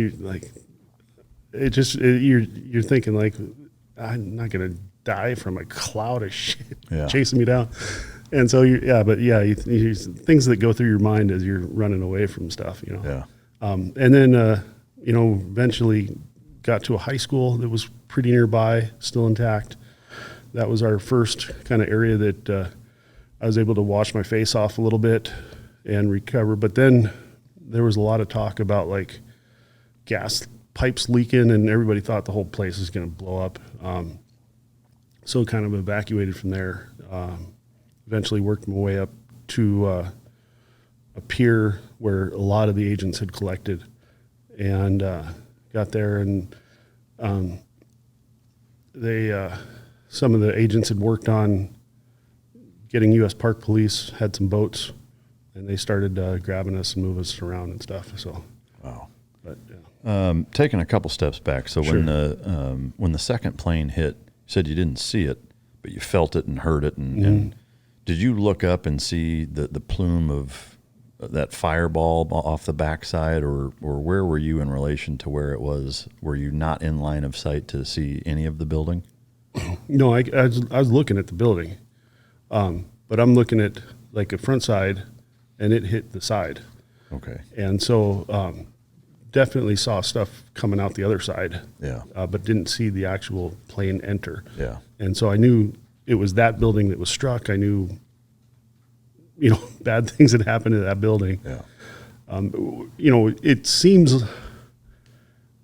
So I've said this, and the conspiracy theorists have said stuff, but you're thinking explosion, right? You're not thinking planes. I'm not saying there's. I believe that an airplane flew into that building. I'm not saying that it was an explosion caused by high explosives. I'm saying that that's what it seems like is something happened. Because you don't have a explanation for in your brain, like who the hell's flying commercial airplanes into buildings. Yeah. And so I guess moving past that, you, or I guess we'll stay there for a second. The office that you worked in was Building 7. Yes. The infamous Building 7 Yes. that also collapsed. Yes. What I guess since you had an office there, can you speak to that in that same vein of kind of conspiracy? Yep. Of, because I've seen, anybody I've had on, because I've had other people on that, just recently I had a guy on, he was in high school. He was in one of the high schools that was across, I think in New Jersey maybe, but that could see kind of what was going on. And anytime anything with 9/11 comes up, there's like, oh, you still believe that was, not an inside job, fucking moron, or whatever. And it's like, I'd love to hear your take as a Secret Service officer that had an office in Building 7. Yeah. Yeah. So the Secret Service was in that building, CIA was in that building, and the city's emergency management coordinating center were in that building. And so the building, kind of a high profile building, had huge generators below, like you'd see overseas, had tons of generators underneath and probably tons and tons of diesel fuel that would run those generators forever. And then the building was connected, we'd call it the gerbil tube, because there was a street that ran by between the two, Vesey Street or Vesey Street, I don't know. People correct me on that too. And that ran between the Trade Center Tower and 7 World Trade. And it was connected by this gerbil tube. It was a bridge with a clear cover over it. And that is how we would get into our building on that second or third floor or whatever, wherever that tube came in. And that was kind of the main entrance. And then all those generators were actually at the floor of the building, and you didn't typically use those entrance very much, but because it was mostly generators and stuff like that in the loading dock.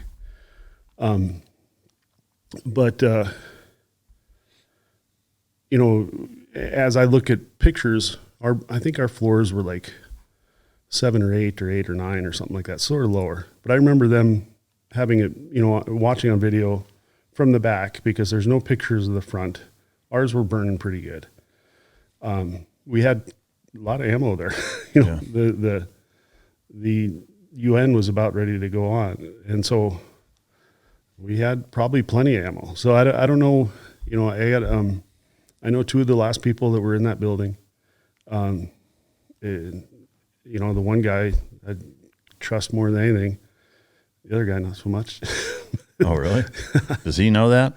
Yeah, he's an interesting deal. Can you not say anything about him? No. Yeah. So this is a weird deal too. So this guy, he was a Secret Service special officer. So most of us are special agents. Some of the guys that I worked with, they're personal or physical security specialists at the time, PSS. And this guy, he was a special officer that came from the NYPD, and he would later get arrested for stealing cars out of Ground Zero. Really? Yeah. So a lot of our cars got all the cars that were parked down there were deemed totaled. Yeah, by the EPA. Like they're just contaminated. But the way the cars were set up, it was really weird. They'd have a perfectly intact car right next to a car that just burned up. Yeah. Like it was very weird. And so he had taken a handful of our cars and just given them to his family and stuff. Like ones that were still good but deemed totaled. Yeah. And wow. so it is, so that guy, not too trustworthy. Yeah. But the other guy, and he was one of the last ones in there. And I don't know if there was any sort of plans to demolish the building. But the way that gerbil tube connected, I could see how the front of that building could be torn off, because it had like this little bridge to it. And I could see how debris from the first building would tear off the front of that building. I've never seen pictures of, what that front of the building looked like before it collapsed, because it's facing inward. And so there's a pretty good chance that most of the front of that building was gone, and we just couldn't see it from video and stuff. So, excuse my ignorance on did not all of Building 7 collapse? Was it just the front part of it? No. So I'm just assuming. I don't have any knowledge, but the way that our bridge connected, that gerbil tube thing that we called it, I'm assuming that debris had to have torn up the front of that building. Yeah. I don't know how much, but it took several hours for that building to collapse eventually. Yeah. And so if you look at some of the pictures, it looks like a couple of middle floors are burning, a couple of upper floors are burning pretty bad. And then eventually the building just collapsed. So did you never see it again? No, I never saw it again. So you never really knew how much of it collapsed or not? Well, you see it on TV. The entire building collapses into a big pile. And eventually the next day agents are assigned to watch the pile. Yeah. And try to recover any top secret stuff that was left there. Yeah. Do you know, were any people lost in that building's collapse? In 7, no. Secret Service lost a special officer, a different one that was there temporarily, Craig Miller. And he had been watching the limos in the parking garage, and he had the overnight shift. And he was a former Army veteran. And so it was likely that he was trying to help out people as well. Just don't know what happened to him other than he didn't survive. Yeah. All right. So for your guys' experience, it seems like everything was pretty disjointed and there was no real command and control of anything. Was that your experience, the 10, 12 of you? Like at one point you were by yourself. Like, did you have no comms or connectivity with any of the other Secret Service agents? So I had one of the things I grabbed out of my car was a radio. And this would be good. It probably ties in. You might know him. There was Frank Larkin. He's a former SEAL, and his son was a SEAL. He was a paramedic and was somewhere trying to work on people as well.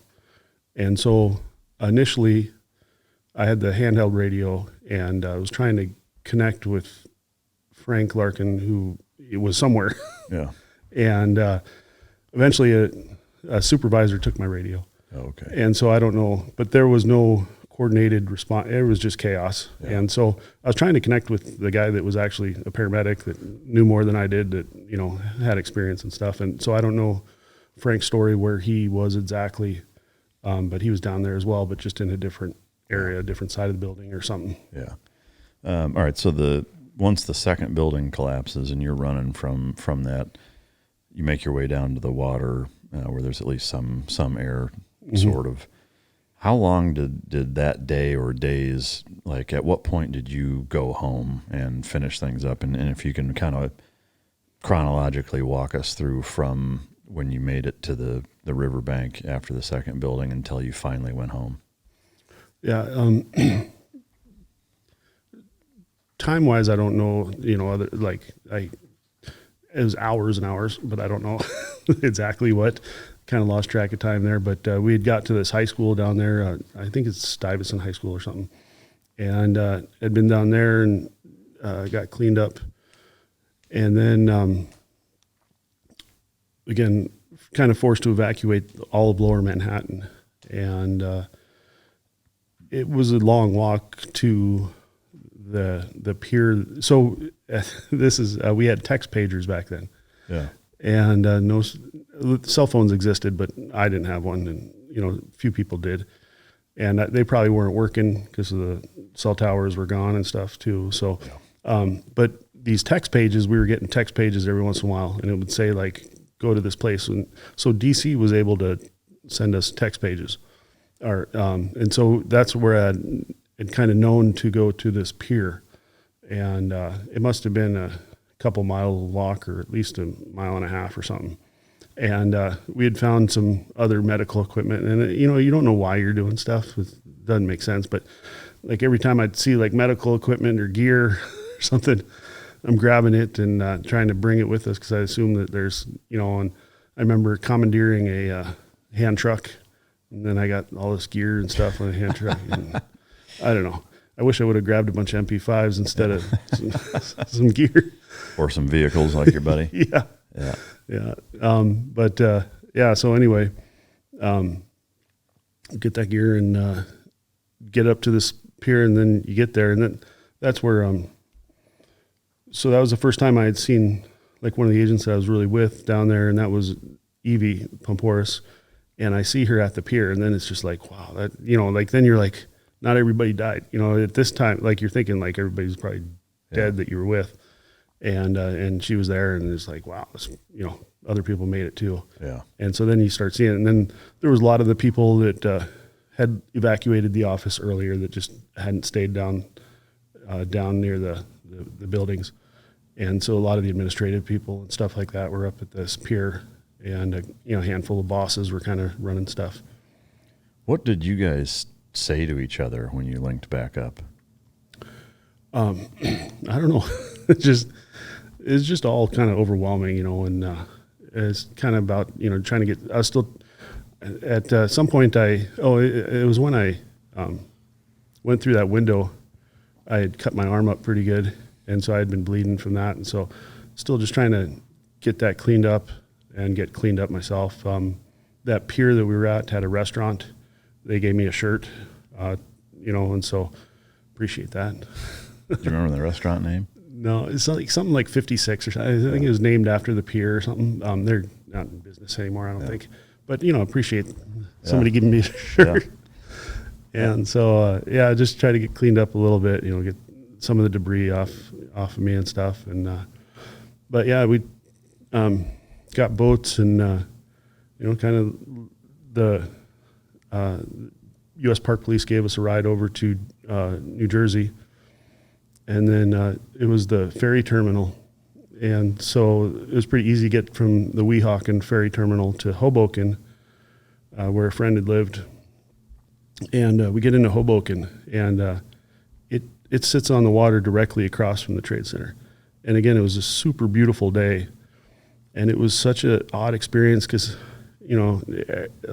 tons of people are outside, and they're, at these cafes and outdoor eateries and stuff, and they're just sitting there, and I'm sure they were thinking weird stuff too, but it was just a weird experience, like seeing like people just, sitting there eating and stuff at these outdoor places as we're walking through covered in debris and stuff. So they were still just eating? They weren't like standing there crying and like, they're just like, oh, I wonder what's going on. Well, I don't know. Like, I don't know. I just, they had, like, the distance from Hoboken to the Trade Center is so close. Yeah. So it wasn't like they didn't know it was going on, but it just seemed like that. It seemed like it was a different world. Yeah. And so that's what the weird thing was. Wow. So that was still that day. Yep. The afternoon. Yeah. Yep. So I don't know, the buildings collapsed 8, 9, whatever. Yeah. And so this is afternoon. Yeah. So both buildings had collapsed. 7 was still up at that time. Yep. Yeah.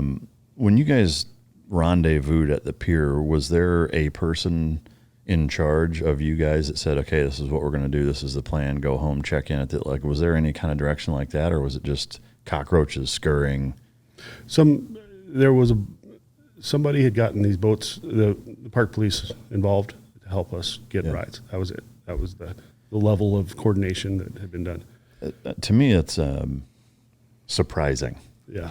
You know, to think, now granted, the United States Secret Service, in terms of their, we'll say, responsibility to respond in something like that, is non-existent. However, because of the high-level nature of that organization, my assumption, until hearing that, would have been that there would have been some coordination, that there would have been at least one person that's like, hey, bring it in. I talked to DC. This is what we're doing. Like something like that. There was none of that. No. So if the White House had been collapsed, there would have been some clear direction. Sure, but I mean, it's still you're still your guys. Like, I mean, it was chain of command. Like, I guess that's a big wake up call, or I would hope that was a big wake up call in terms of coordination and communication and stuff. And in the event of some sort of catastrophe, that there's better coordination to how to round you guys up and either respond in a coordinated effort or to evacuate in a coordinated effort. But to me, like the key would be a coordinated effort, not fucking everybody's on their own and it's like, oh, we got this text message, but that's about it. Like, that seems kind of weird to me. Yeah, and hopefully, it was just, and they should have been more prepared, because a Secret Service office was lost at the Oklahoma City bombing. Yeah.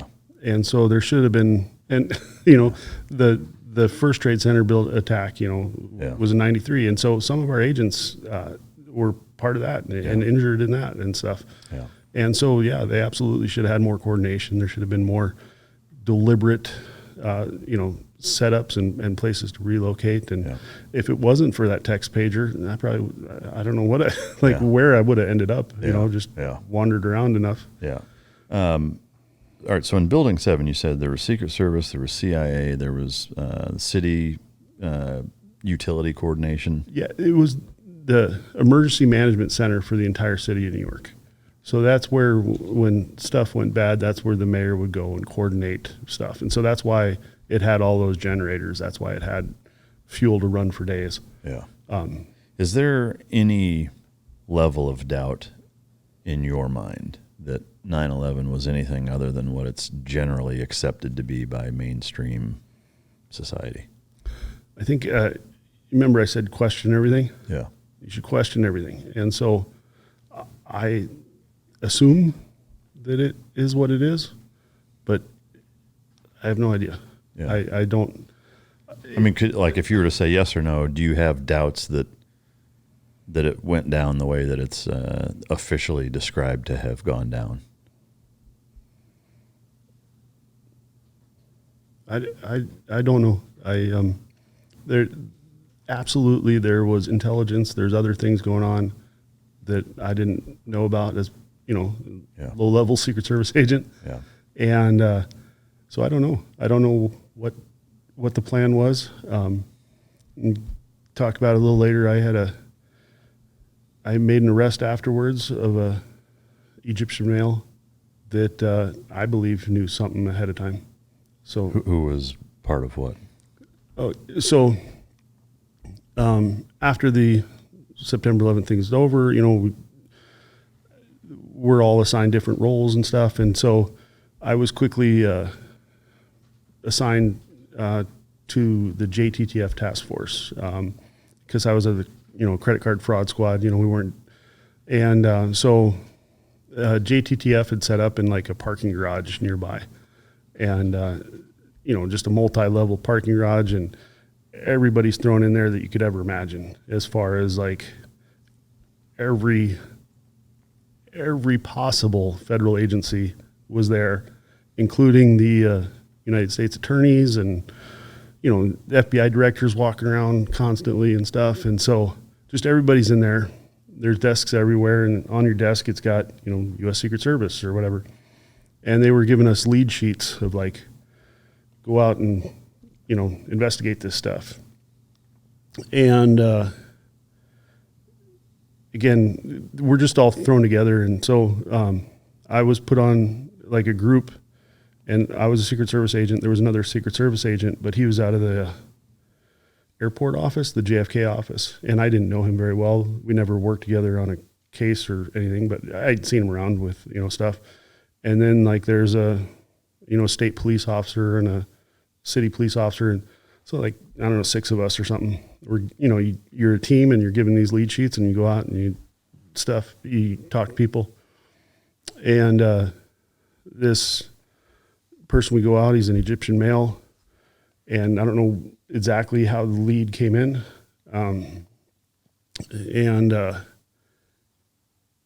I get there and the guy's clearly involved in credit card fraud. He's there. He's a Egyptian male, legal. He had came in on a religious visa. Said he was like an imam or something like that. And just, things aren't adding up. Like this guy is clearly involved in credit card fraud. It's easy. As I'm going through tons of paperwork, the other Secret Service agent is talking to his wife. She was a Spanish speaker. And so they're speaking in Spanish, and I'm just going through paperwork because I'm not the best investigative agent. Pretty limited experience compared to, like a true investigator. And, but this is simple. There's boxes and boxes of paperwork of credit card numbers and things. And then I come across a Nextel phone bill, and it was the most recent phone bill. It was on top there. And on September 11th, this guy is making 3-way calls. So to Kuwait and Egypt in the morning, multiple calls. This guy had never woke up before like 10 a.m. Like there's no call record ever before like 10 a.m. And then on September 11th, there's several calls all before 9 a.m. And they're 3-way calls, and he didn't typically make 3-way calls and stuff. And they started before the attack started. And so that's where I was like, well, this is interesting. Yeah. And so I arrested him for the credit card fraud, and a female accomplice that he had, she was Egyptian as well. And take him, and I'm not the best investigator, but this guy confesses to everything right away. Oh, wow. And I'm like super good on the forms and stuff. Like, it's not like the movie where you're going over their Miranda warning. I read it, and then I have them sign it. And, so we're like dotting all the I's, crossing all the T's, he's got his Miranda stuff written out. And then he writes me a statement of like, yeah, I did $250,000 of credit card fraud, Does he talk about where it went? Like, did he take it, or is he funneling money terrorist funding wise? Well, see that, I don't know. It was hard to get in, he was taking the money. He lived in a small apartment in Queens. He had a yellow Mustang, but that was it. Classic terrorist mobile, yeah. Fucking yellow Mustang. Yeah. And so, but he wasn't living large. Yeah. And so it's like, where's all the money going? Yeah. Where's this money going? What are you doing? And that's, I don't know. I don't know what the deal was. And so, so we didn't have an office. I don't know where to bring stuff. I don't know who to talk to. I didn't have, my bosses were all in the wind, because we'd all got scattered everywhere. And so, my office had been, after the JTTF, you're sitting at a desk there at this parking garage, but like my actual office, they had said, well, you go over to the post office. Well, the different squads were all divided. Well, my bosses weren't around. So the electronic crimes task force, because they're electronic crimes and they have lots of connections in the industry, they had gotten space at a different building, a pretty like nice space.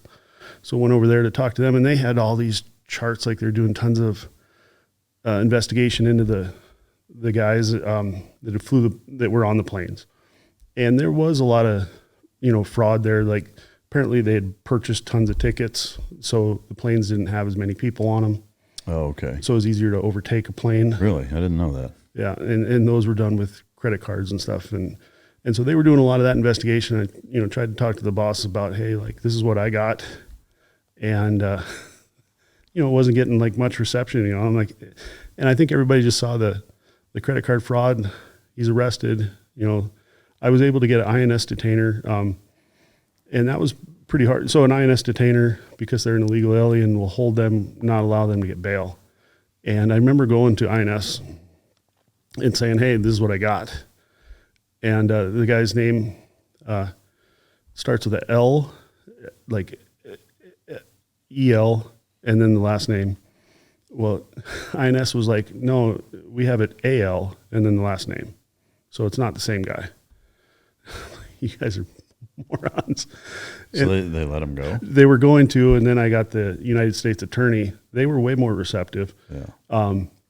He trumped them and got the INS detainer. So do you know if any of those plane tickets were purchased with any of his credit card fraud, or do you have any idea what any of the purchases were? No, I don't know. But it is, it's a thing that I still look back on, because I felt decent, like I made the arrest, the guy's in a jail cell, and things are okay. And so then I kind of went on, and you were only assigned to the JTTF like 2 weeks at a time or whatever. But that case stayed with me until I left and went to the technical security division. Well, then that case gets passed off. And so I didn't know. At the moment I felt okay, like this guy's in jail. But I assumed that JTTF and other people would continue that investigation further. And to my knowledge, they didn't. And the ass kicker was this guy. He went to jail, and while he's in jail for a couple of years. He ends up suing the Bureau of Prisons and wins. And they gave him $250,000 for his treatment while he was in jail. And apparently he's back in Egypt driving yellow Mustangs. What the fuck, man? Yeah. That's mind-boggling. Yeah. If we can, there's one other question I wanted to ask you about on the day of 9/11, and then we'll continue to move on. But actually, two questions. The vibe, is it even possible to explain or describe, rather, the energy and the vibe that you guys had, like kind of the unspoken feeling when you knew it was an attack, people are jumping out of the buildings, hitting, and you're hearing that? Like, were you guys talking much? Like, what was the feeling? I mean, I can imagine and assume what it is, but is there anything that you could kind of verbalize from an emotion standpoint of what that was like? Well, I think we're all kind of overwhelmed, right? I mean, it kind of feels like you've walked into a war zone, and you had, you woke up that morning and you had, your Frosted Flakes, and you didn't expect to be in a war zone. And that's kind of what it felt like. And that's why, I think there was only a handful of us that stayed down next to the building. Like, as a Secret Service agent, there was no duty or requirement to stick around and try to help, and I know several didn't, and they just went, and left the area. And some of us wanted to be there, wanted to help if we could. But I don't think we talked about, there wasn't much communication between one another. It's just, you're there and you're hopeful to help. Shocked. Yeah. And then the second question is, it's such an intimate experience with 9/11. You and I didn't talk about it. I wish we had, but you're by far, of every guest I've had on in terms of their actual, job at the time in close proximity to the towers, absolutely at the top in terms of that level of intimacy. When you finally made it home that day, what was that like, walking through the door to your family? So another agent, friend of mine, he came home with me because we ended up picking up a car at a car dealership that had been worked on. It was one of his squad's cars or something. And so he gave me a ride home, and I didn't know what was going on really at the point. And then so he couldn't go back home because he lived in Hoboken, and there was no way to get that direction again. And so he stayed with us that night. My wife, she was a teacher at the time in New Jersey, and they had pulled her out of class because they had seen it, and so she had been pretty emotional. Like, I had got word to them initially right away that I was down there helping out, and that I'm fine. Yeah. Well, then the buildings collapse. So there's not, she had no idea. Yeah, she has. Wow. And it's a long day for her, I imagine. Yeah. And so they had pulled her out of class, and, I didn't get to call her until much later. And so then, it was good to be home, but I mean, I kind of felt like it was a war, Yeah. And I'm like looking at, I got an old 22 rifle, I'm like, probably should grab that, you don't know like what the hell's going on. And I really truly felt like at any moment, like people down the street could be, coming after us or something. And so it was really interesting. I had a neighbor, I had no idea. He was a Army Special Operations guy. He was a reservist out of Rhode Island or something. He came over and talked to me, like first time I'd ever met the guy. Yeah. And so it was kind of neat to, see people rising up of like, hey, you need stuff, Yeah. Yeah, I mean, I was the same way, all the way out in California, but I was in a platoon at SEAL Team 3. And, same kind of thing as like I was living in a small apartment in La Jolla, which is, 40 minutes north of Coronado. And it's a nice beach town. But same thing. It's like, how much ammo do I have? Like any fucking gun, every gun that I have is loaded, ready to go, fucking body armor by the door. Like just kind of same thing. Like it's almost like a Red Dawn mentality of like, what the fuck's next, Yeah. But wow. So emotional when you walked through the door and finally saw her. Like, was it? I got to see my puppy German Shepherd. That was the first. My wife wasn't home yet. Oh, wow. And so I played with the dog and yeah. And but then, I guess once you guys did physically connect, it's pretty emotional. Yeah. Yeah. And then we got to turn on the TV and kind of start to piece together what had happened, right? Because coming across on that boat, at Weehawken to Hoboken, we had taken a bus from the ferry terminal, and there's other civilians on there and stuff, and you're hearing all of them talk, and some people are saying, the Sears Tower in Chicago got attacked, and the Pentagon was attacked, and like these different things, and you're like, holy shit, like what? Like our whole country's under attack. Yeah, and so you're piecing that together, and then hours go by, and you finally get to see a TV and kind of see what was actually happening. Yeah, wow. And so for that next few weeks, it was pretty piecemealed, scattered. You're doing some investigations. 2 questions about, I guess, the after effects of that day. You had an office in Building 7. Mm-hmm. I assume you lost everything in it. Yep. Anything that was like irreplaceable that sucks to have lost, or was it all just bullshit? No. So remember, I parked my car like right on the West Side Highway, and my birthday was in July, and my wife gave me some sunglasses, some Maui Jims. Yeah. And they were in my car. Yeah. So what happened to your car? Like no idea. Well, it was crushed. Oh, okay. But I didn't know like where, how bad or whatever. And so the next morning, we could get downtown. And so that other agent, the two of, again, we had no direction, like where to go or what to do. And so we're just going to head down to the pile. And we go down to the pile, and I'm trying to find my car. And it is, like, you're so ignorant to what, there's no, like, it just nothing left. Like the streets are just covered in building, like unbelievable what it looked like. Yeah. And so my car was gone. So being a K-9 guy, the day, maybe the next day, so it's probably 2 days after the building collapse, I get a call at home, and they're like, "Hey, Dan, are you all right?" "Yeah, I'm here. I'm on the phone." Like, this is like genius stuff, and they're like, "Well, we got a dog on your car, and it alerted to your car. Did you have anybody with you?" Or, "No, I was by myself." But apparently, when they got closer to my car, a dog did alert on it, but it, I don't know, body parts had landed in it or something. Man, but that's wild. This is kind of a dumb question and not relevant at all. I'm just curious. How long did it take your insurance to fucking hook you up for your car loss? No, these are Secret Service cars. I got you. Okay. Yeah, that's why I had to drive into the because you get a Secret Service car. Okay. The other question I had from that day is Did you have any health issues from breathing all that shit in like so many people have had? So I didn't think I did. And, but then I started, my health has been shit the last, handful of years. And I think, years and years of stress aren't good for you. Yeah.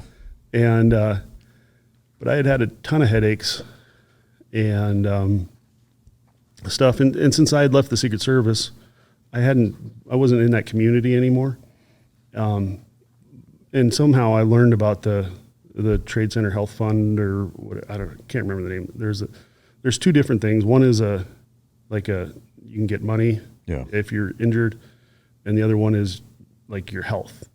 And so I hadn't been enrolled. I hadn't been involved in either one of those. And so I like, you know what, I better enroll. And so I got enrolled and went and did these health clinics. Well, I've been having headaches for years.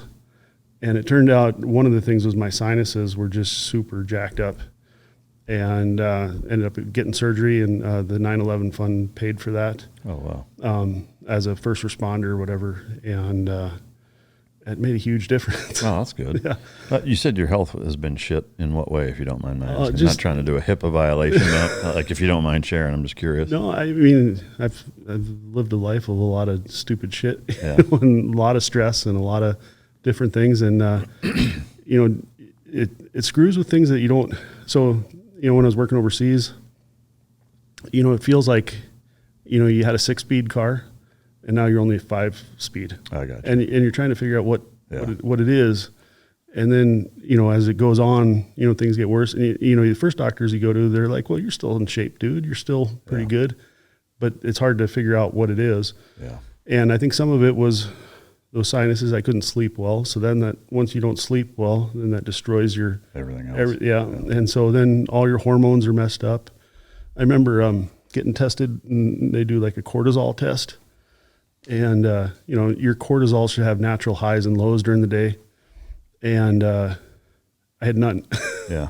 Just like through the roof all the time. No, just flatline. None. Like just zero. Oh, yeah. Like it's like your receptors are blown out kind of thing. Almost, yeah. Or if that's how it works. Yeah. Somebody's going to have a comment about that. I don't know how it fucking works. Well, I don't know. But like things like that. Like, when you start looking at your hormones and all your thyroids and all that stuff, like everything's just been destroyed after years of shit. And so someday again, you got those multiple burners, and you got business and life, and you got to try to put health as a priority. And it's pretty tough because it for me to try to fix it now, it would be a full-time, like just heavy lift. Yeah.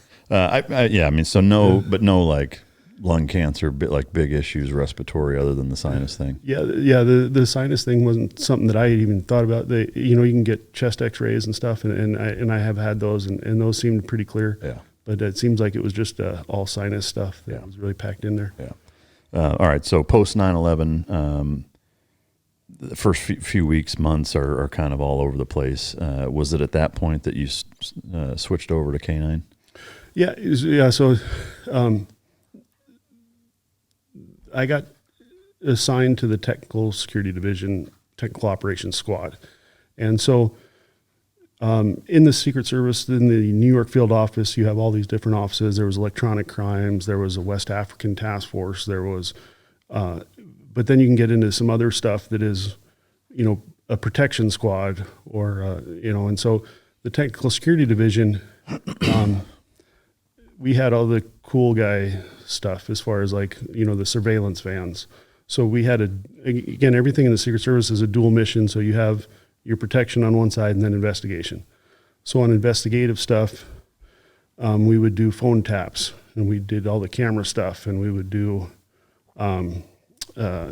recording devices and all that. That's like kind of the investigation side. On the protection side, we would do armor a stage, and then like if you're doing the advance, you're checking out the air handling and the building structure and things like that, elevators, all that. So we went to tons and tons and tons of training to be in that technical operations squad. Was there a coolest school or training that you went to? Yeah, there's several. By far the coolest was a CIA explosive school. Oh, yeah. And that was by far. Was it learning how to do it, how to combat them, both? It was, so they called it countermeasures, so we're supposed to be learning how to combat it. But this is post 9/11, so everything is, busy and stuff. And one of the days, it was pretty cool. They had, they didn't have enough instructors. And so they put us in with the regular class that was going on. And that was an incendiary day. And so it was pretty cool to see the other side, like when they're trying to teach people, like where you can find stuff that burns. Yeah. And it was pretty cool to have that sort of like other look at stuff. But by far the most fun, you start the week off with small stuff, and by the end of the week, you're blowing up big stuff. Yeah. And awesome progression. Yeah. What other schools were pretty cool? Driving ones? No. I went to, in TSD, you become an EMT, hazardous material technician, all that stuff. And so one of the ones we went to was the U.S. Army's Chem Casualty. And they're, it's, I don't know, a week or 2 weeks. And the final day is working on a monkey. Oh, man. And they pretty much torture this poor monkey, and you got to save it. And that was a weird one. You were full on mop gear. Yeah. Like with the goat labs and pig labs and stuff, they sedate the monkey, right? And then he's alive and moving. but he's under anesthesia, right? Yeah. There's a veterinarian with every, I think there's 4 of us or so working on it, and so that's a really weird thing to work on, and they give you the story like these monkeys are going to go live happily ever after, and I don't think they do. I don't. It's the animal testing stuff, man. It again, I know that it's, if you take a step back, the big picture, like, I don't know, I just have a lot of mixed feelings on it. I do too, and it was tough for me. First of all, you're sweating, and you're mentally thinking, like, as a compassionate human being, you don't like to see stuff kind of go through that. Yeah. But then, you're trying to understand why, the purpose of it, and you want to make sure this, you're doing your job right and stuff. But so that was definitely a different one. Yeah. All right. So you go through all this training, and then at what point? You started the K-9 division in.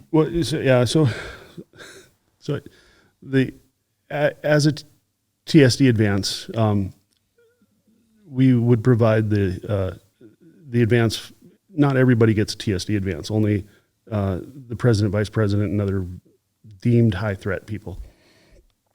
And so for the president and vice president, no matter what, you're going to have more than enough canines available.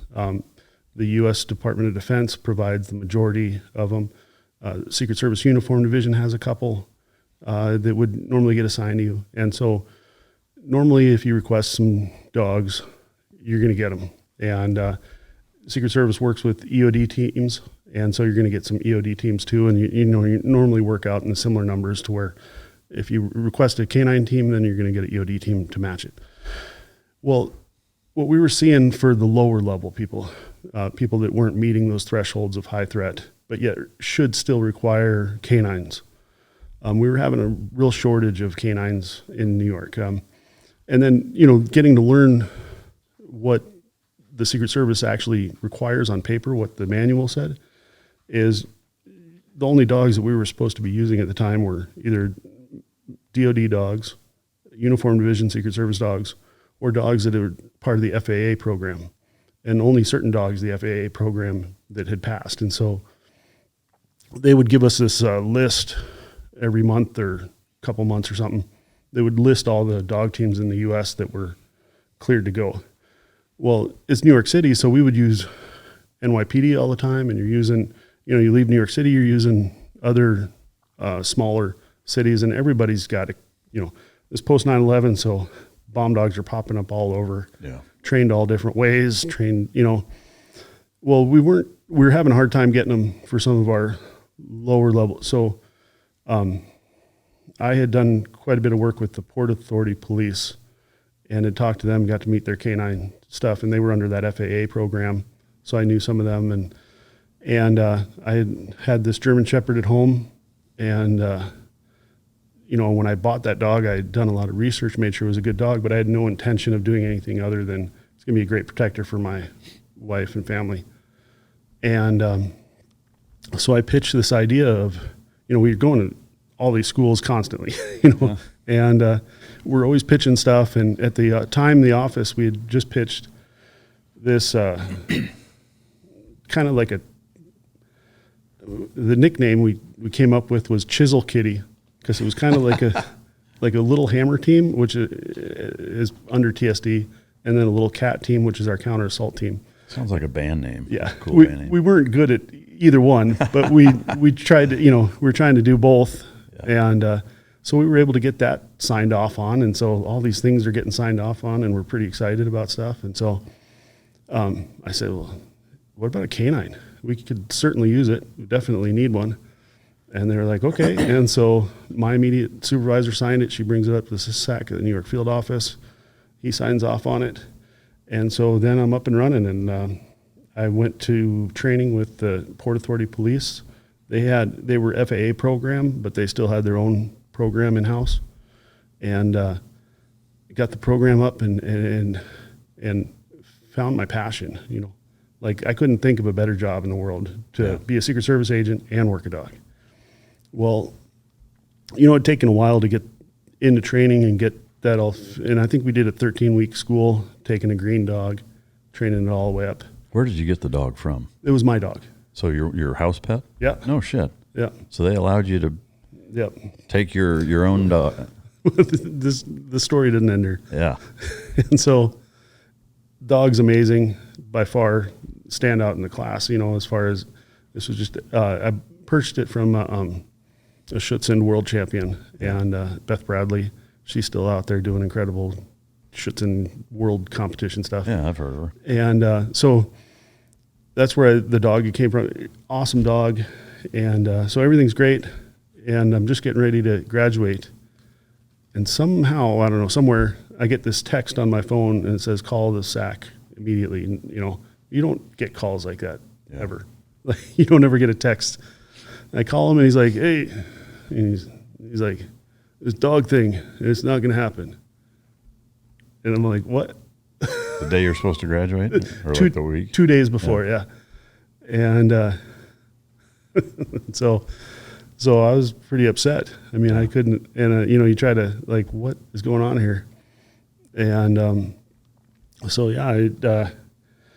apparently what had happened is a boss that I had at one time, he was talking to the Port Authority Police. They were like, hey, your guys, doing great in class. It'll be a great asset for you guys to have, and so he brings it up at a meeting, and like the SAC of our office was like, he had no idea that this had been going on for the last several months. Wow. And and just said, fuck it, you're not doing it. Yeah. Wow. And so man. I pushed every button, tried every lever, everything I could for the next year, trying to get that restarted. I did an incredible proposal, and I went down to our uniform divisions guys, and tried to talk to them and let them meet the dog and everything. And at that time they were like, oh, it has to be a Malinois. And I'm like, and that's when you can tell somebody's ignorant. Yeah. Is when they'll tell you that breed. Yeah, like it can only be a Malinois. It can't be a Shepherd. Well, I guarantee you, in a single purpose detection world, it goes. It doesn't have to be a Malinois. Yeah. And so anyway, I gave it another year, and kept fighting, and never could get it reestablished. And so that's when I decided it was time to go and work my dog. Yeah. Well, I'm actually pretty surprised that they signed off on it to begin with, because I'm not going to say it's harebrained. It's just with as official and red tape and bureaucratic as every government agency is, the fact that it even passed one level of supervisory sign off is surprising, But yeah, and that's what I said. Like post 9/11, lots of things were getting approved. Everything is kind of like everybody's trying to avoid getting caught with their pants down again. Yeah,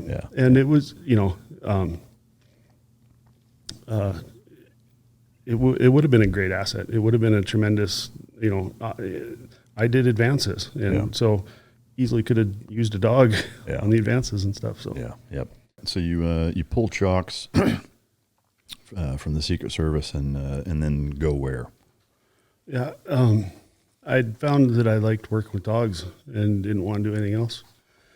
And I still had this dog that was incredibly talented, and you leave for work, after you work with a dog every day, it sucks really bad to leave for work and you see it sitting there and all it wants to do is go with you and go work. Yeah. And so that tears at your heartstrings, like just seeing this poor dog is awesome. And it just wants to work.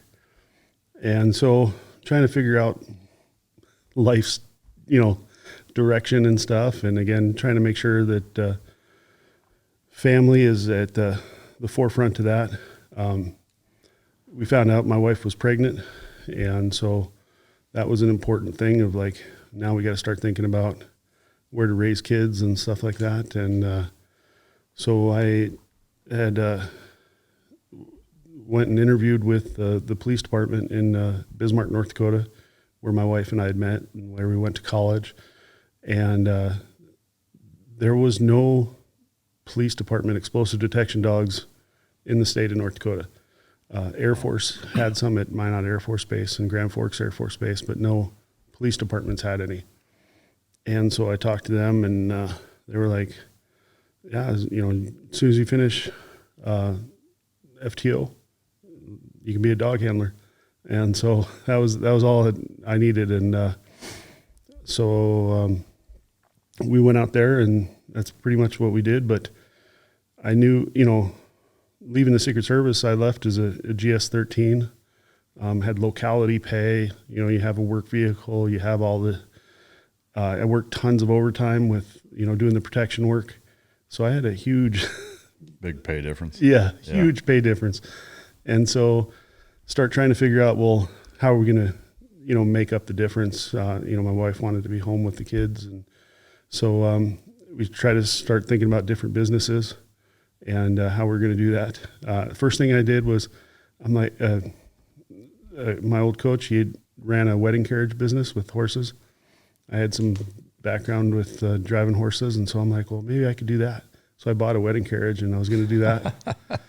And then that business didn't work out. So, my wife had a early childhood education background, and so we're like, well, maybe, daycare type thing. And you start looking, and you're like, well, it's way easier to take care of dogs than it is kids. Yeah. So then I started looking at kennels, and so we started looking at maybe buying a kennel and how to do that. And eventually we settled on, we started Dogs for Defense, and the purpose was going to be to offer detection services, maybe some bomb work, but primarily drug detection services back then, just a little part-time income to supplement my almost non-existent police income. Yeah. But Bismarck's not a big town, right? No, it's not. It gets bigger on the weekends because it's the only thing there. Yeah. No.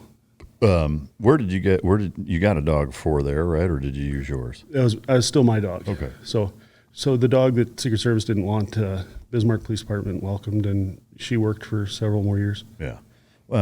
Single purpose? Yeah. Explosive detection? Yep. All right. So how long were you there for? Just a few years. Just a few years. And that's when the itch starts, I think I needed to, some quiet time from Secret Service, but that itch of one of the things that we did at the Bismarck Police Department, one of the events I did was a funeral for a soldier that had lost his life, and it was during that Westboro Baptist Church protests, and so they'd show up and have all these signs and stuff. But, you're like, people are dying overseas, and I've got, a talent. I'm pretty good working a dog, and I've had more training than, most of the people on the planet. And I've kind of started to feel like not really doing what I could be doing. Yeah. And so I started looking for other options, and a new guy on my shift we became friends, and former recon Marine, and he had done some contracting. And I recently read a book back then about, it's from, I think it was called From Baghdad with Love or whatever. Some guy that got a dog out of Iraq or whatever. Oh, yeah. But it mentions in there about some of the contracting dogs, and that's how he convinced one of the kennels there, the contracting kennel, to say it was a working dog, and was able to get it back that way. Yeah. And so, I'm learning about contracting, and decided, what, that seemed like a good idea. Yeah. So how did you break into it? Did you just reach out to Blackwater and apply for a position, or what? How did that go? No, I had done a Napawata certification, and I did it in Montana. And the guy running the certification for the bomb dog, I was the only bomb dog. Yeah. And he was from Virginia and had worked as a training guy, like a contract training guy in Virginia with Blackwater. And so he had told me about that. And he had told me that a guy had his own dog that he used. So typically you would get and use their dogs. But he told me that they had a guy that had his own dog. And I'm like, oh, wow, that's pretty awesome. I want to use my dog. And so that was the idea. But when I reached out to them, I don't know if they weren't hiring or something at the point. I don't know.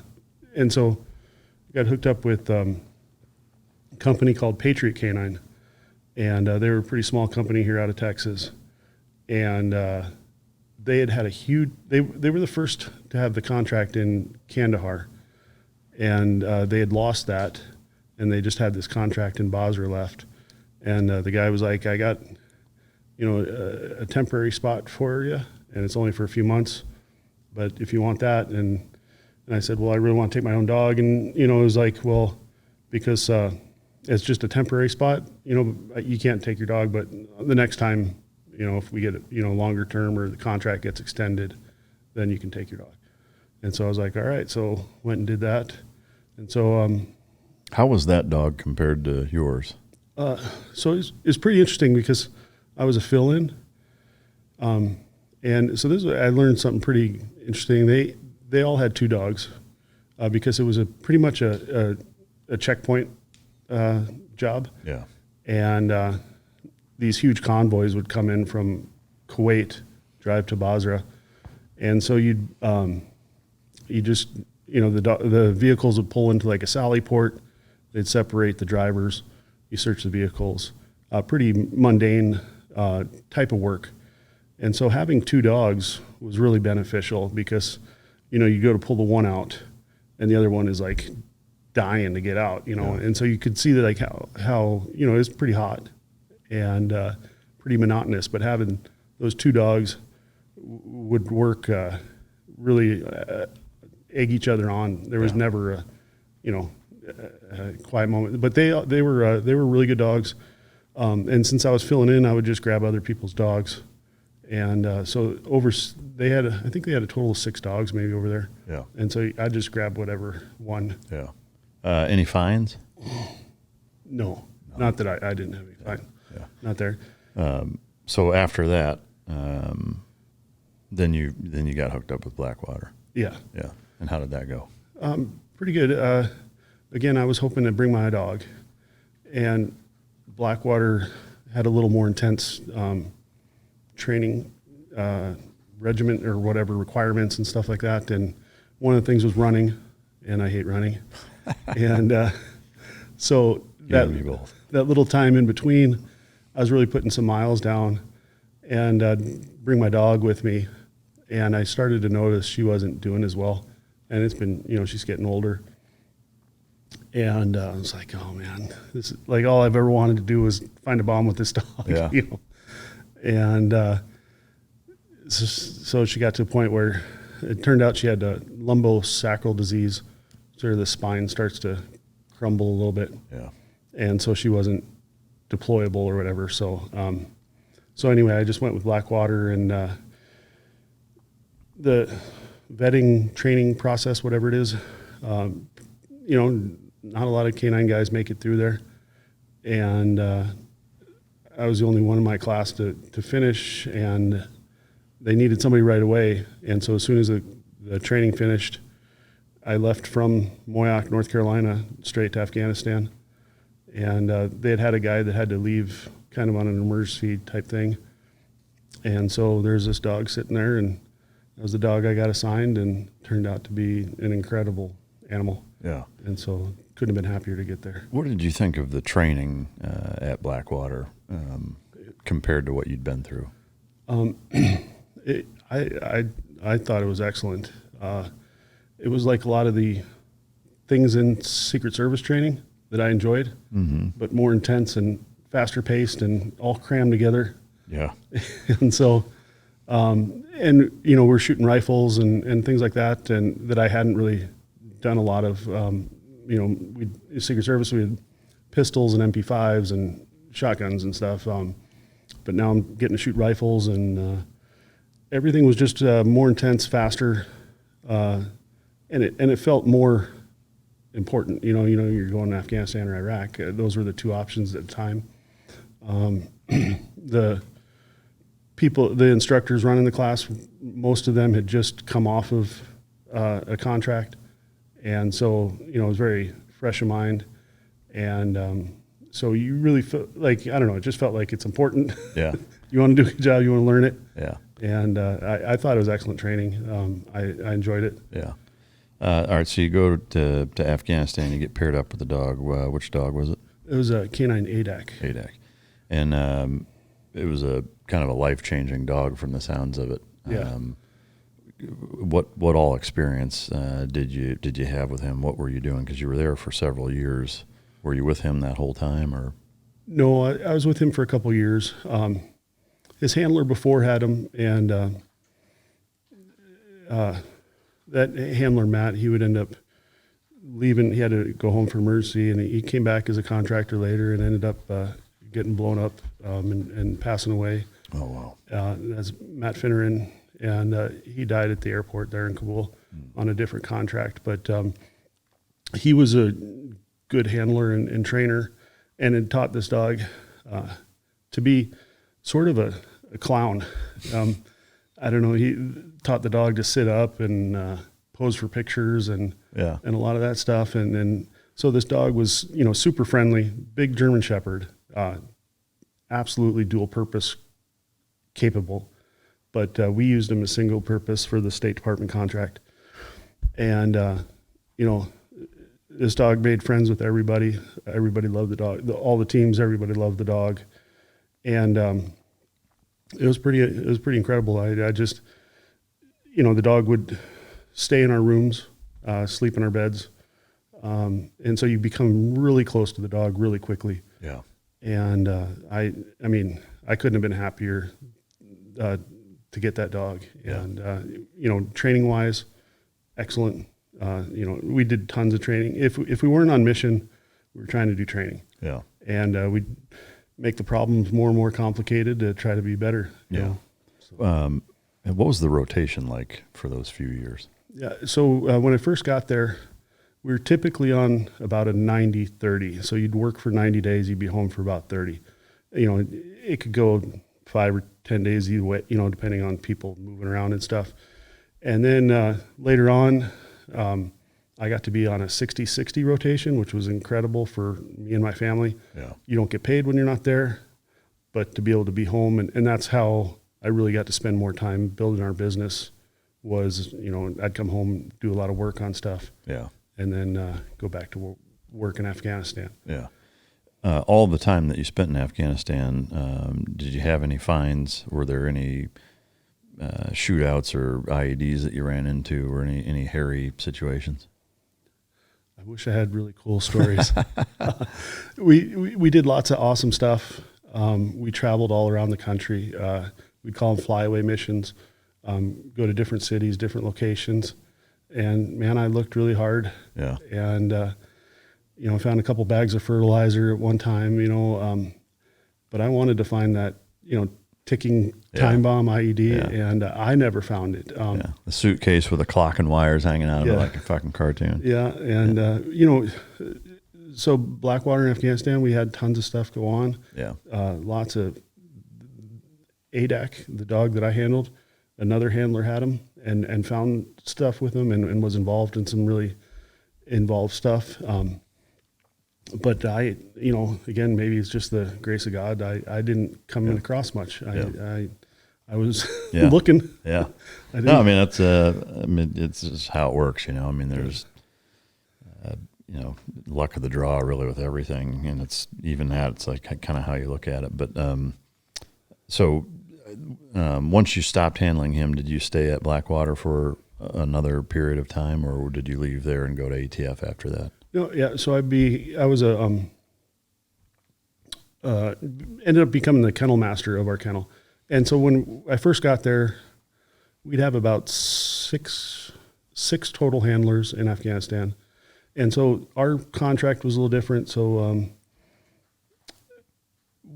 they called us like the mobile team. So there's dogs at the embassy and they just stay at the embassy. They don't move. And then we would protect the ambassador and other, you know, yuckity yucks that would come to Afghanistan. And so we would be mobile. So during a daily mission, we would go, you know, maybe to the Ministry of Interior or the Supreme Court or, you know, things like that. And so initially there was just 4 of us on the ground at a time. And then they started plussing those numbers up, especially after Iraq had kind of started to shut down with Blackwater and stuff. And so we ended up with, I'm trying to think here, probably 6 handlers on the ground at all times. And a handler was also the kennel master. So as a kennel master, I still did regular handling duty. And then we ended up with 2 canines up, 2 handlers, so maybe more than that, dogs up in Herat and some in Mazar Sharif. And so the program grew quite a bit while I was out there. Yeah. And then at what point did you decide to leave Blackwater and go to ATF? Did they recruit you or did you just? No. So with ATF, that was more of a contract with my business. Oh, okay. And so Blackwater, a lot of things had been changing. You know, we went through multiple name changes. We went from, I think we were Blackwater, and then we were U.S. Training Center, and Z, an academy, and then they had lost the contract, and I had really become accustomed to those 60-60 rotations. That was perfect for my family. And at this time, my wife was getting ready to have our 4th, and I'd been home for every birth, and those are things that you can't do, you know, if you're active duty military. Like I was able to somehow manage all of that. Yeah. And, you know, at the encouragement of her and the encouragement, you know, just, it was time to be done. And so, so we named our company Dogs for Defense. And I don't know if you know the history of it at all. Dogs for Defense was a civilian group that really started the military working dog program after World War II. The attack happened in Pearl Harbor, and this group of civilians got together and was like, you guys need dogs. Yeah. And so they were called Dogs for Defense, and they were a volunteer nonprofit type thing that lasted throughout the World War II and then had closed afterwards. But their primary training center was Front Royal, Virginia, was the first main Dogs for Defense training center. And so, you know, as we're trying to build up a business, the very first like real contract we got as a prime contractor was me as a trainer for ATF. And ATF is located at Front Royal, Virginia. Yeah. So it just felt like, hey, this is pretty cool. I mean, all these signs were pointing to like, this is it. So I was pretty excited to get that. And so as a contract trainer for ATF, we had a couple different things going on there. ATF has their own dogs that they train for special agents. But at the time, they also had State Department contracts. And so they were training dogs for foreign governments and foreign military, foreign law enforcement primarily. And so they would have a class come in, and these are pretty long classes, and you train up, start with the train the trainers, and you're training green dogs with the train the trainers. And then the rest of the class would come in of foreign nationals, and then you'd finish out the class. And so it was probably 16, 18 weeks of that stuff. And then also the Secret Service, or ATF at the time, was doing pre-deployment training for the military. Apparently, the DOD was having a hard time figuring out a way to do training on TATP, triacetylene triperoxide, and HMTD, the two primary homemade explosives that they were finding overseas. Yeah. And so ATF has chemists and stuff. And so the ATF was doing pre-deployment training. And so as contractors, we would be involved in that as well. And so I did most of that at Yuma, Arizona, and then did some in Germany as well. Yeah. And so all that was a lot of train the trainer kind of courses that you're putting ATF trainers through. No, it was training people. So I was just like an ATF instructor almost. So some of them they would have like a lead ATF guy, but it would just be one person assigned to a class. Yeah. So you're just supplementing as an instructor. What does the ATF have actual ATF agents that are dog handlers? Yeah. And do you know about how many? Not many. And are they all just explosive detector dogs, or are they doing firearms and? So they call their dogs. So I think ATF, their very first work with dogs ever was for arson. Yeah. And so that's, I don't know if you're familiar with like the paint cans and stuff. I'm very familiar with it. I planned on asking you about it because I think that test is just fucking stupid. Yeah. Well, the paint cans come from arson evidence. Yeah. So when an arson guy goes out onto a scene, he scrapes stuff and puts it in a paint can. Yeah. And then, you seal it up or whatever. Well, anyway, that's how the paint can tests kind of originated. That pisses me off even more, knowing that's how it started. So I had, especially like you go to Germany with the chemists and stuff, and all these things as a dog handler that you've been told over the years of like how this came to be, and it's super scientific and it's super whatever. And it's not. It's not. Yeah. It's just fucking heritage. It's the classic. I don't know why we do it, but that's how we've always done it, and so this is how we're going to keep doing it. Yeah, one of my biggest things, since I have explosives magazines and I have to store explosives and I have a license for it. Well, how do you store explosives? Well, the TSA is very strict. You have 2 magazines, and then you got a side thing, and then DOD similar. You got multiple ATF has like 4 or 5 magazines. Yeah. And it's like, well, and then so you get like the lists of like how to, who keeps what explosives in what magazines and why. And they all have different reasonings, and and you're just like, well, what's right? Yeah. and that really frustrates me, especially just little things like that. Yeah, I mean, so for those of you not familiar with the ATF's explosive detector dog certification test, imagine a wheel of small paint cans that are a foot and a half apart. Yeah, a little more. 3 feet. So there's 2 tests. There's 30 cans, I believe, and they're a couple feet apart. Yeah. And but they're open. Yeah. And there's an odor in a can inside of another can, but there's no lids on either of them. Yeah, there's what would be called a sniffer tin at the very bottom, and that would have about 10 to 20 grams of explosive material or a distractor. And then you've got a quart can, and then a 1 gallon can. And so the idea, the purpose, the belief is that the odor stays in that quart can, and so the dog has to penetrate its nose into the gallon can, put its nose onto the quart can, and then smell the explosive odor. So, I mean, where it originated and the fact that, I'm assuming it's still being used now.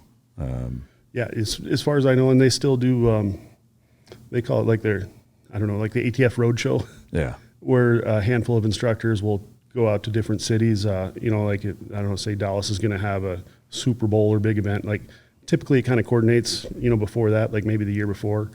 and they will try to get a lot of the local dog teams involved. And it's really good as far as getting them exposed to TATP and HMTD and some explosives they may not get exposed to regularly. Yeah. But yeah, one of the things is they call it the NORT test, the National Odor Recognition Test. Stupid. Yeah. Well, I mean, I've run dogs on it a bunch of times. We were involved in a contract that I can't get into in terms of who it was for. You can probably imagine, but and they had us do the NORT test, and it was mind-bogglingly dumb. In thinking of, like, for anybody who trains detector dogs at all, the second you can see how it's set up, you can immediately identify why it's a bad idea, and to me, like the odor contamination or cross-contamination that takes place when they're that close and they're open, and the expectation for a dog to pass that and then that translate to a good operational working dog is laughable. And of course we were always like, why the fuck is this the test? And it was always, well, that's just how we do it.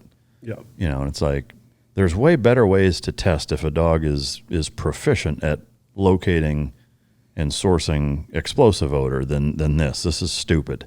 Yeah. But that's how we do it. And if you want to be on a contract, you got to train the dogs to the standard. It's like, that's not a good reason. I agree. It's not at all a good indicator of how good of a dog you can have a dog that does great at that test that sucks in real life, and generally that's how it's going to be.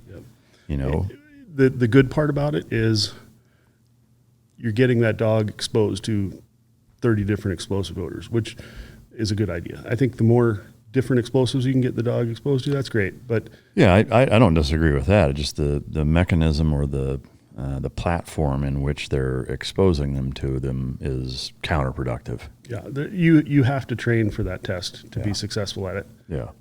And so but the DoD has adopted a similar can test now. They use the 1 gallons with a lid on it.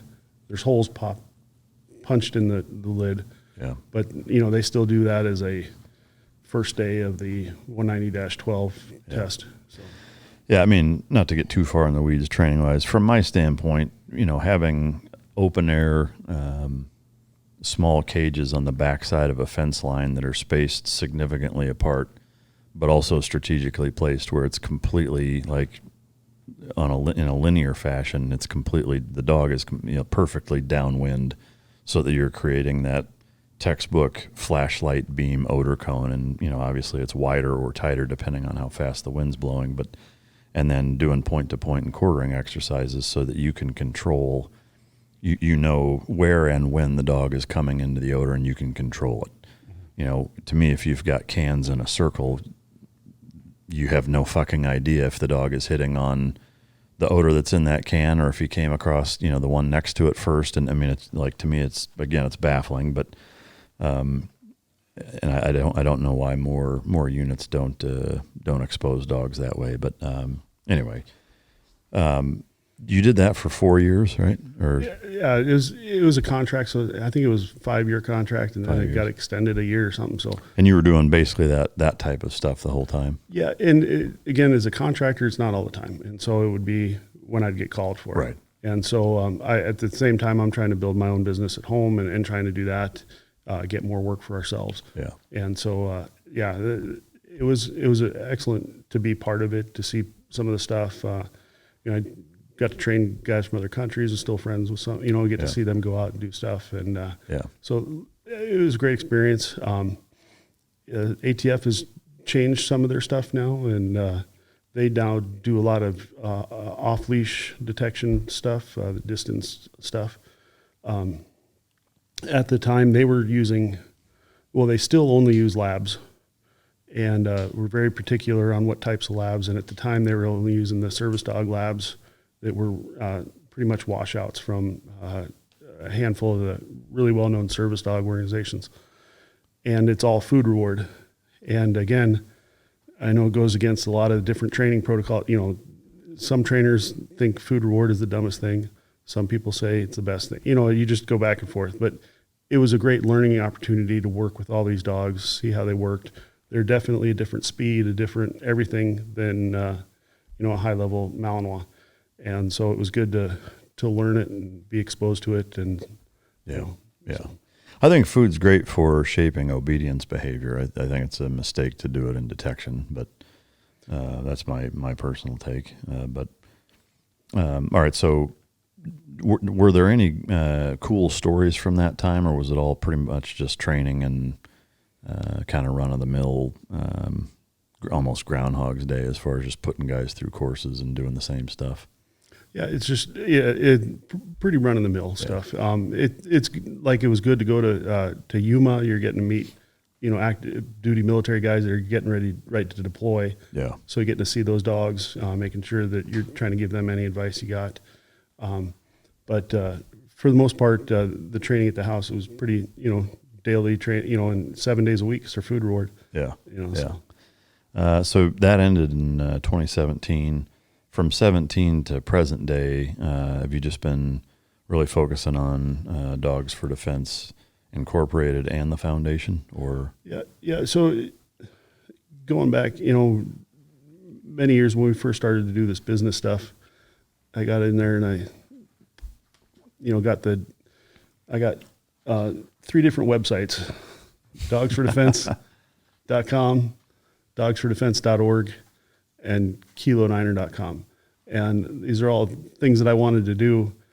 And the Dogs for Defense business was what was paying the bills, and so that was kind of the direction. The idea to start a foundation and to be able to do cool things with a foundation and a nonprofit side was always there. And my wife and I have always had projects and stuff that don't make us any money, that we're just trying to do the best for dogs and trying to help out dogs. And so that's always been a thing. But more recently, we did the 501c3 and you got all that stuff taken care of. And more recently, we actually have got into that more involved. And, this Kilo Niner idea is a business that we hope will be the next chapter, trying to develop an idea of how to get a little more freedom in my life. And, maybe selling some dog-related products and stuff. And, anybody that's worked dogs for many years will have ideas of, gear that they think might work better. Yeah. And so that'd be the idea, is maybe have, and do it on an e-commerce platform and sell some stuff. And so we got, right now we're just trying to figure it out. Yeah. Those are the 3 avenues, and there's always way more stuff going on than we have time for. Yeah. What, in terms of the foundation, what's the mission statement and the long-term goal of it? Yeah. The idea is, to get working dogs that aren't working into jobs that they can do it really formed, I ended up with when I was in Basra, they had lots of border collies and springers, the Brits did. And so I saw some of these border collies and I'm like, man, that's a pretty good looking dog and looks like it works really well. So I came across a border collie and I'm like, well, let's see if I can turn this into a detection dog. And I was working on it, and it wasn't going that well. It didn't have very good environmental stability. And so I'm like, well, let's go see if it can do some herding. And I found somebody that does herding. And this dog was a master at herding, and it's just all that genetics of, hundreds of years that these border collies have this genetics. And I'm like, well, that's what this dog needs, is a life of herding. Yeah. And was able to steer, went through the herding, levels of certificate. Like, it got like level 1 and 2 or whatever, like the very first day. Like, it just, this dog was meant to do that. And so you see that, like, certain dogs are meant to do stuff. And a lot of the dogs that are meant to do stuff don't make the best pets. Yeah. There's so many people out there talking about having a Malinois as a pet right now. And please don't. Like, I don't want a Malinois as a pet. I would like Malinois as a working dog is a great idea, but not as a pet. And so a lot of these dogs that kind of end up in careers, they shouldn't be pets sitting at home. And so if we could find a way to educate people, not just take the dogs, but also educate them on what these dogs should be doing. And so that was kind of the goal. And so that in a passion of, seeing working dogs fulfill their lives. And so that kind of, it's a little bit off topic, but sort of all together is, I got a passion for working dogs. And that takes us back to Afghanistan. And you saw the withdrawal, and it was a freaking mess. Yeah. And, we're leaving. People are falling out of airplanes trying to grab onto the side of them as they leave there. Yeah. Well, one of the stories that came out of there was there's dogs left behind. And I was like, what is, and I'm looking at these crates and I'm seeing video of dogs left behind. And we got the press secretary up there saying that there's no dogs left behind.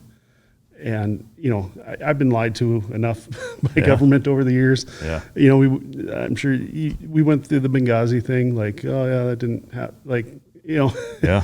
Well, it's the same thing with these dogs being left behind. And they're like, yeah, and then it goes, they're like, then they, the videos are all out there of these dogs getting left on the tarmac. And they're like, well, they're not American dogs. Yeah, they're not American dogs. They're just dogs.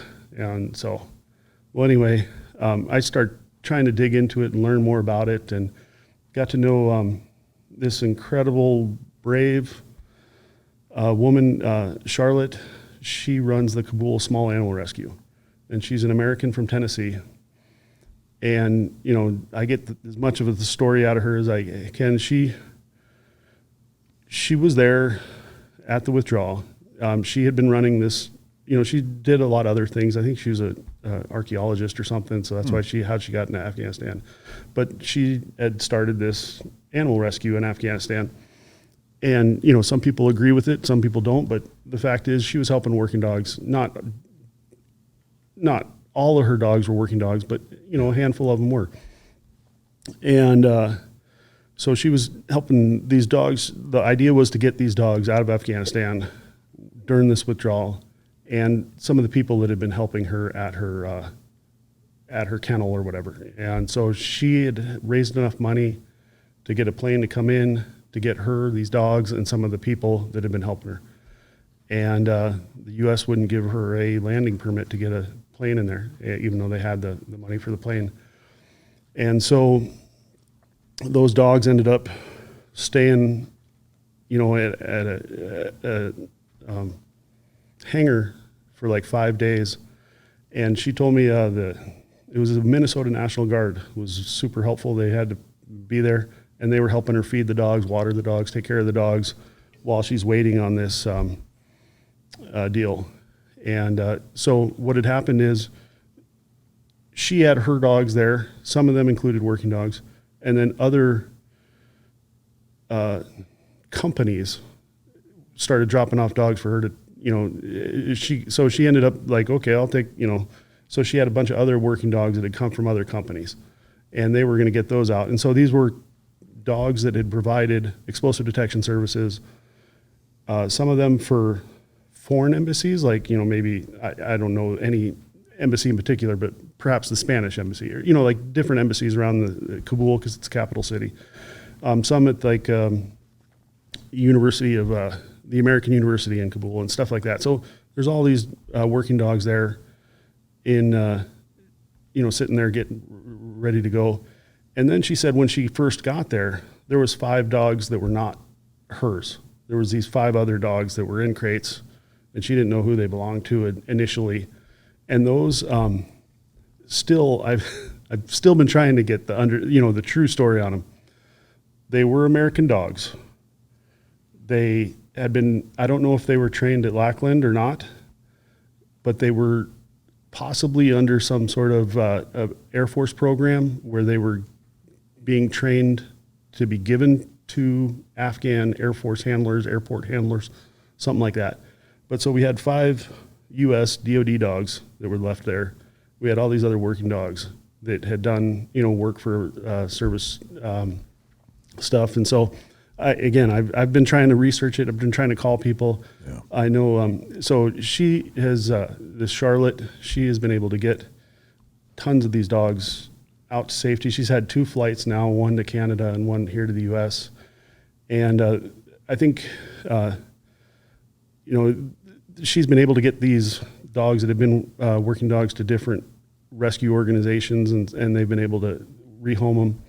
And one of the dogs that she had in her care was a female that had met a guy along the way while it was out running around. And so it left 5 puppies. And so we've taken those 5 puppies. You guys, your family have? Our company, our foundation, the Dogs for Defense Foundation. And my initial hope was to train them to be explosive detection dogs. Yeah. Single purpose. I was too ambitious. Yeah. They just don't have what it takes? Or? I don't think so. Yeah. I've only had them for a couple weeks now. Yeah. They are great dogs. They're going to be great pets. Yeah. And maybe one might be a detection dog, but so we're trying to turn those in. Our hope there will be to give them to maybe some Afghan veterans that just want a pet. Yeah. I don't want to give them a service dog, say it's a service dog or whatever. Yeah. But I'd like to see them go to a good home. And, these other rescue dogs or these other former working dogs have been adopted out. But this Charlotte, she's still in Afghanistan. She's still dealing with the Taliban on a regular basis, trying to... How does she stay safe? Do you know? Does she, living arrangement wise? That would be I would imagine a fairly juicy target for Taliban to take her hostage, or... So, she deserves a movie written about her story. Yeah. It really is incredible. And the things that she's gone through, and she said on the day, the evacuation, she was beaten so badly that she had finally got back to her kennels and stapled her head shut with veterinarian staples. And so she has a story to tell, and it's an incredible tale.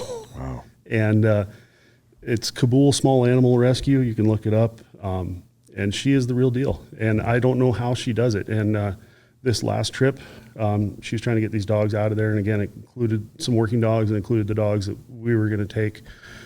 And at the last minute, the Taliban says, no pointy-eared dogs get to leave because they're thinking working. And somehow she manages. Yeah. And she talks to Haqqani, in his office. I don't understand. Yeah. I don't know how it works. Yeah. I think there's a part of the Taliban that wants to be respected as a real government. Yeah.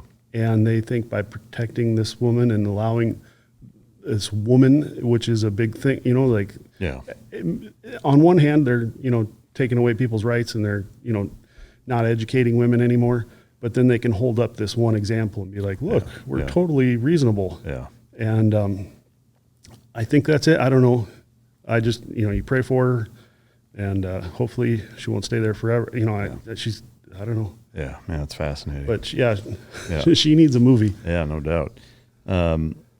So what, in terms of the services that you guys provide now and kind of what you want to do moving forward, what does that look like? I'd like to win the lottery. The old redneck retirement plan. Yeah. Yeah. So our business, we've had an Army contract for well over 10 years. And what that so COVID was a real ass kicker for our business. And so we have the Army contract, but it's a small one. And that, insurance is super expensive and running a business is super expensive. So that maybe sort of pays for those bills. Yeah.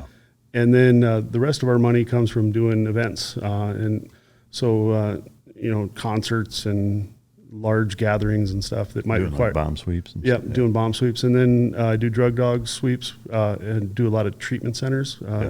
And then we have a bed bug detection dog does work there. Yeah. And so we have these smaller contracts that, and they all just kind of help, make the day-to-day expenses and stuff. And so, when I first got into this, I really dreamed of having a big company that would, the Blackwater of dogs, or you know what I mean. And I had those dreams, and I've got to work with some of these big, huge companies, and there's a lot of dicks out there. Yeah, I know.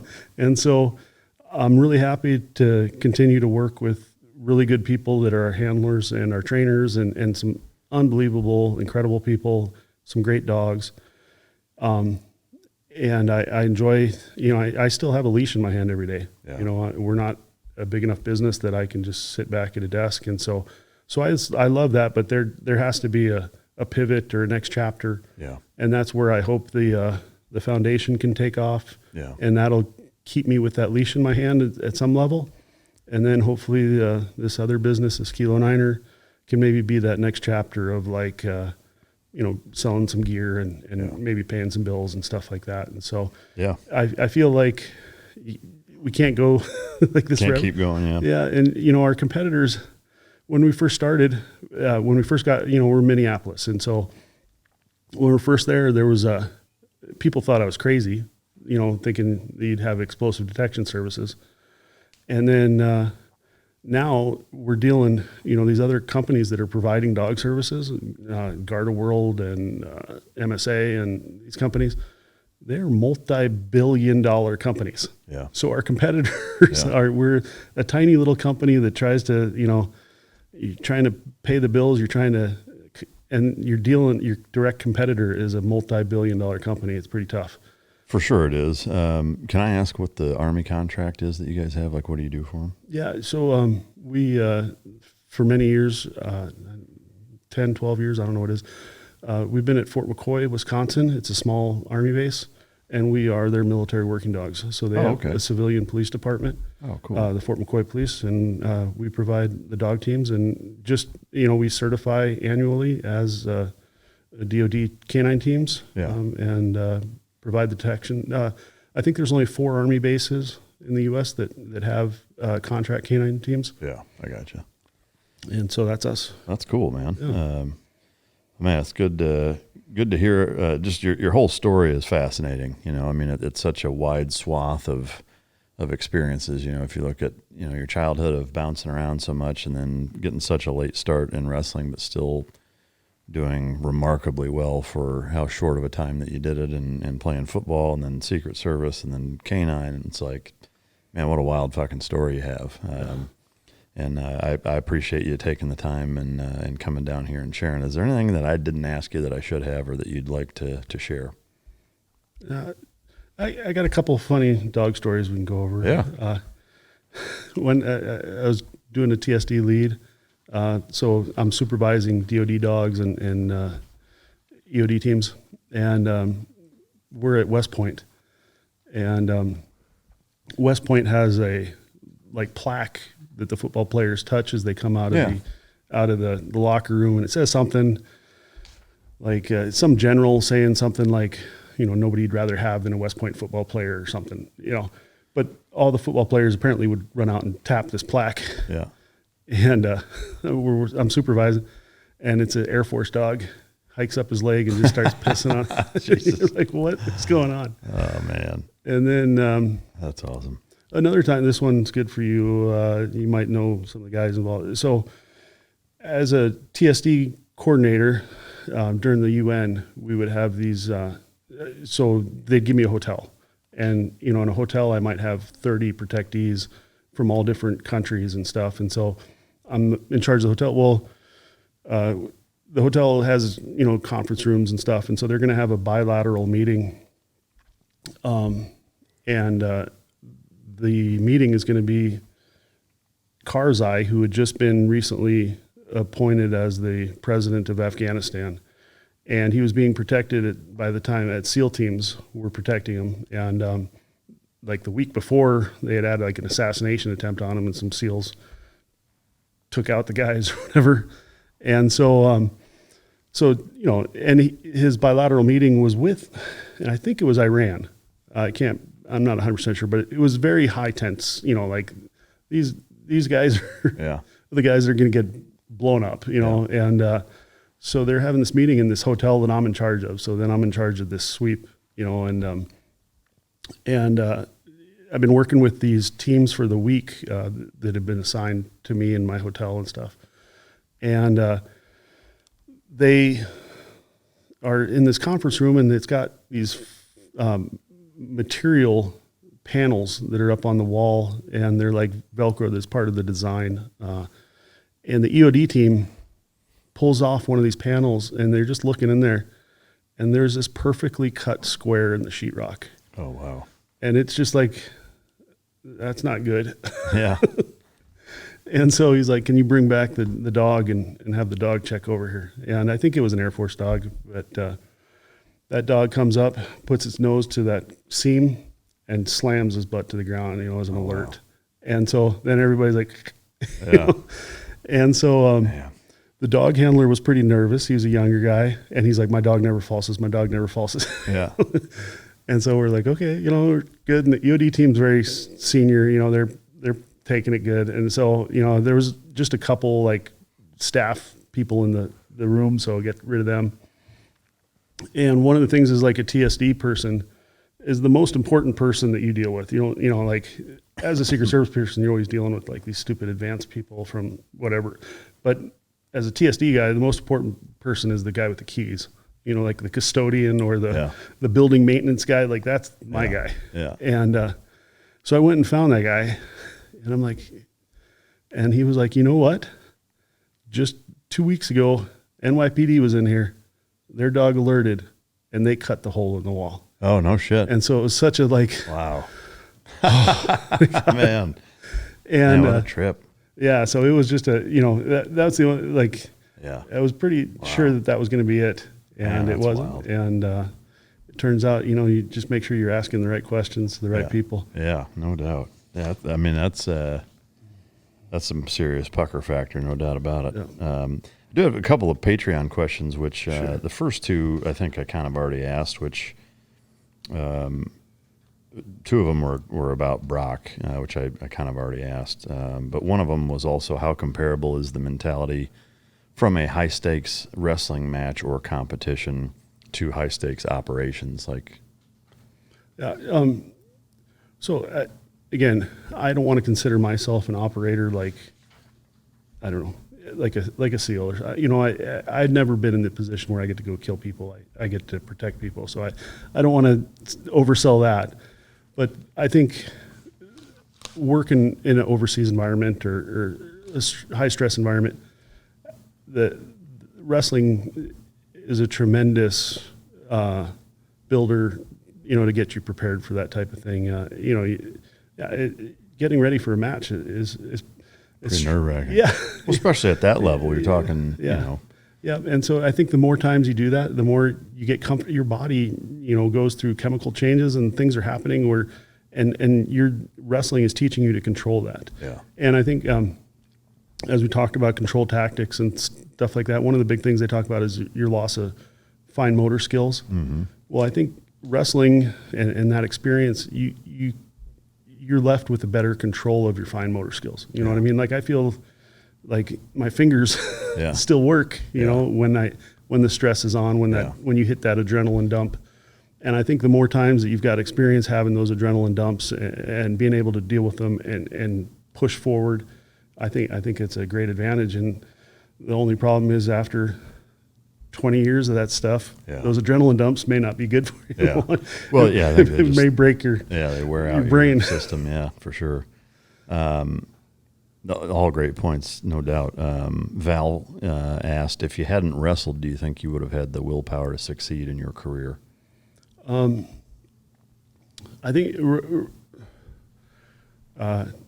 think as Dan Gable said, once you've wrestled, everything else in life is easy. Yeah. And there's some truth to that. I mean, wrestling is a bear, and it teaches you a couple things. It teaches you how not to panic when you're getting choked out. Yeah. But it also teaches you the long struggle. Yeah. And I mean, I didn't start out good at wrestling, and I didn't, it took years and years and years. And so you have to learn to develop that long struggle. And so athletics of any type, I think, is important. Wrestling is just unique that, you're an individual, but you can't do it without a team. Yeah. You can't get better without people to work with. And so you're learning all these different things, and they all contribute. And trying to run a business, and I mean, it's a long grind, and wrestling teaches you that. Yeah. So.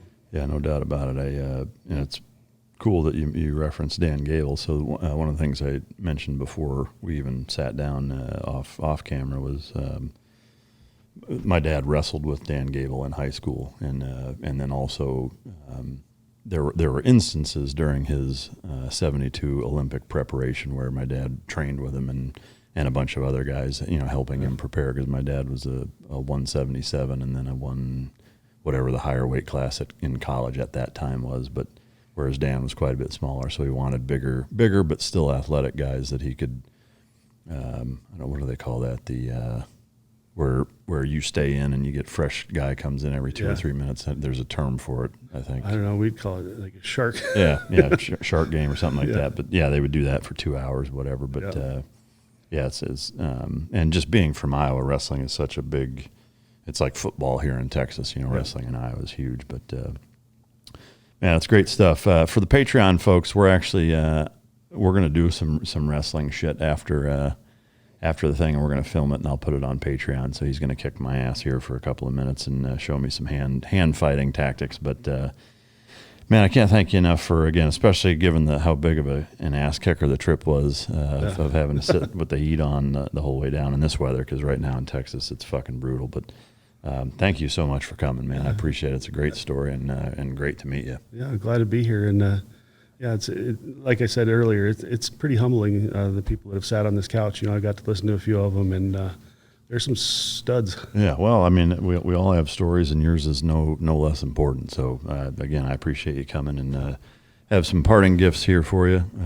A coin, which is pretty standard, but then in that black box, a big thanks to John Johnston in California for donating, as well as Champion Choice Silver for making those. That's pretty awesome. Yeah, so every guest gets a buckle that you can wear and or display. I mean, whatever suits your fancy. But I brought something special for you as well. So again, Dogs for Defense. It comes from the heritage of World War II, and so during World War II, it was all fundraised, and people were taking donations, and so they would give these to the big donors. So this is from World War II. It's a sterling silver. Holy shit. Dogs for Defense. Oh, man. Dog dish. Holy shit. That's from back then? Yeah. It's from 1942 or so. I can't thank you enough. This is incredible, man. Yeah. Wow. So thank you very much. They come up on eBay every once in a while. Yeah. That's amazing. Yeah. Man, that's super cool. I figured not everybody would appreciate that. No, I mean, to me, this is incredibly cherished and very special. Thank you. That means a lot to me that you would bring this. Thank you. I guess while we're talking about it, I always had kind of mixed feelings on this program, World War II wise, and just thinking, and that, knowing where intentions and the pulling of heartstrings that, of those intentions to try to accomplish something where the country gets behind it, and kind of the naivete of people that aren't in that military system.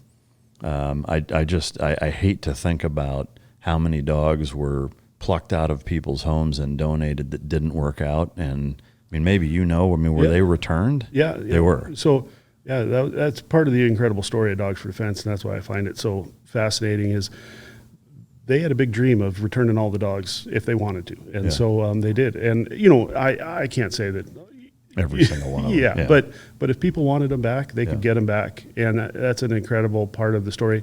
A lot of the dogs went back with handlers. Yeah. And we could probably do a whole nother show on just working dog history, because that's a big thing of mine. One of our handlers was a Vietnam vet. His dog he had to put it down in Vietnam. Yeah. And so I'd love to see dogs taken care of afterwards, and that your foundation and what you do is pretty impressive.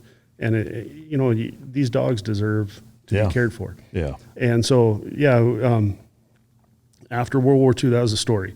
I read lots of books, and people are pretty committed to that story, but again, question everything. Yeah. I never got to meet a dog that got to go back with its original handler. Yeah. But there was some amazing stuff going on. There was all these different training centers. One of the training centers was Cat Island in Mississippi. And the idea there, they were going to bring Japanese POWs because they were getting ready for the island hopping campaign. And they felt that for a dog to be able to eat a man, kill a man, that it needed that opportunity to do it in training. And so they were going to bring a ton of, wow. And the training center was there, and they had Japanese guys on flights going there. And finally somebody nixed it. But, again, question everything. And I don't know if that program ever got to go or not. Yeah, it's crazy. Yeah, I mean, I don't mean to be cynical. I've seen the government, and when something is like, they'll usually take the cheapest, easiest, path of least resistance when it comes to, being done with something. And that doesn't mean doing the right thing almost every fucking time, you know? Yeah. And I can just imagine in this scenario, like, you've got guys in charge of programs, like, well, it's way easier to say, oh, the dog passed away, or he worked and he's over in Japan and was killed, or in the South Pacific or whatever, because that's way easier, and just putting the dog down and lying about it than to continue to take care of it and coordinate it getting back to the whoever donated it. And again, it's just like, it's impossible for me not to wonder if that's what happened, but it is really reassuring to hear that at least the record is that it didn't. But yeah, again, this is such a cool gift. I can't thank you enough, man. Absolutely. This is awesome. Super cool. Thank you again for coming. I appreciate it. We're going to wrestle for Patreon, and I hope you guys enjoyed his story. I know I sure did. If you didn't, you can choke yourself.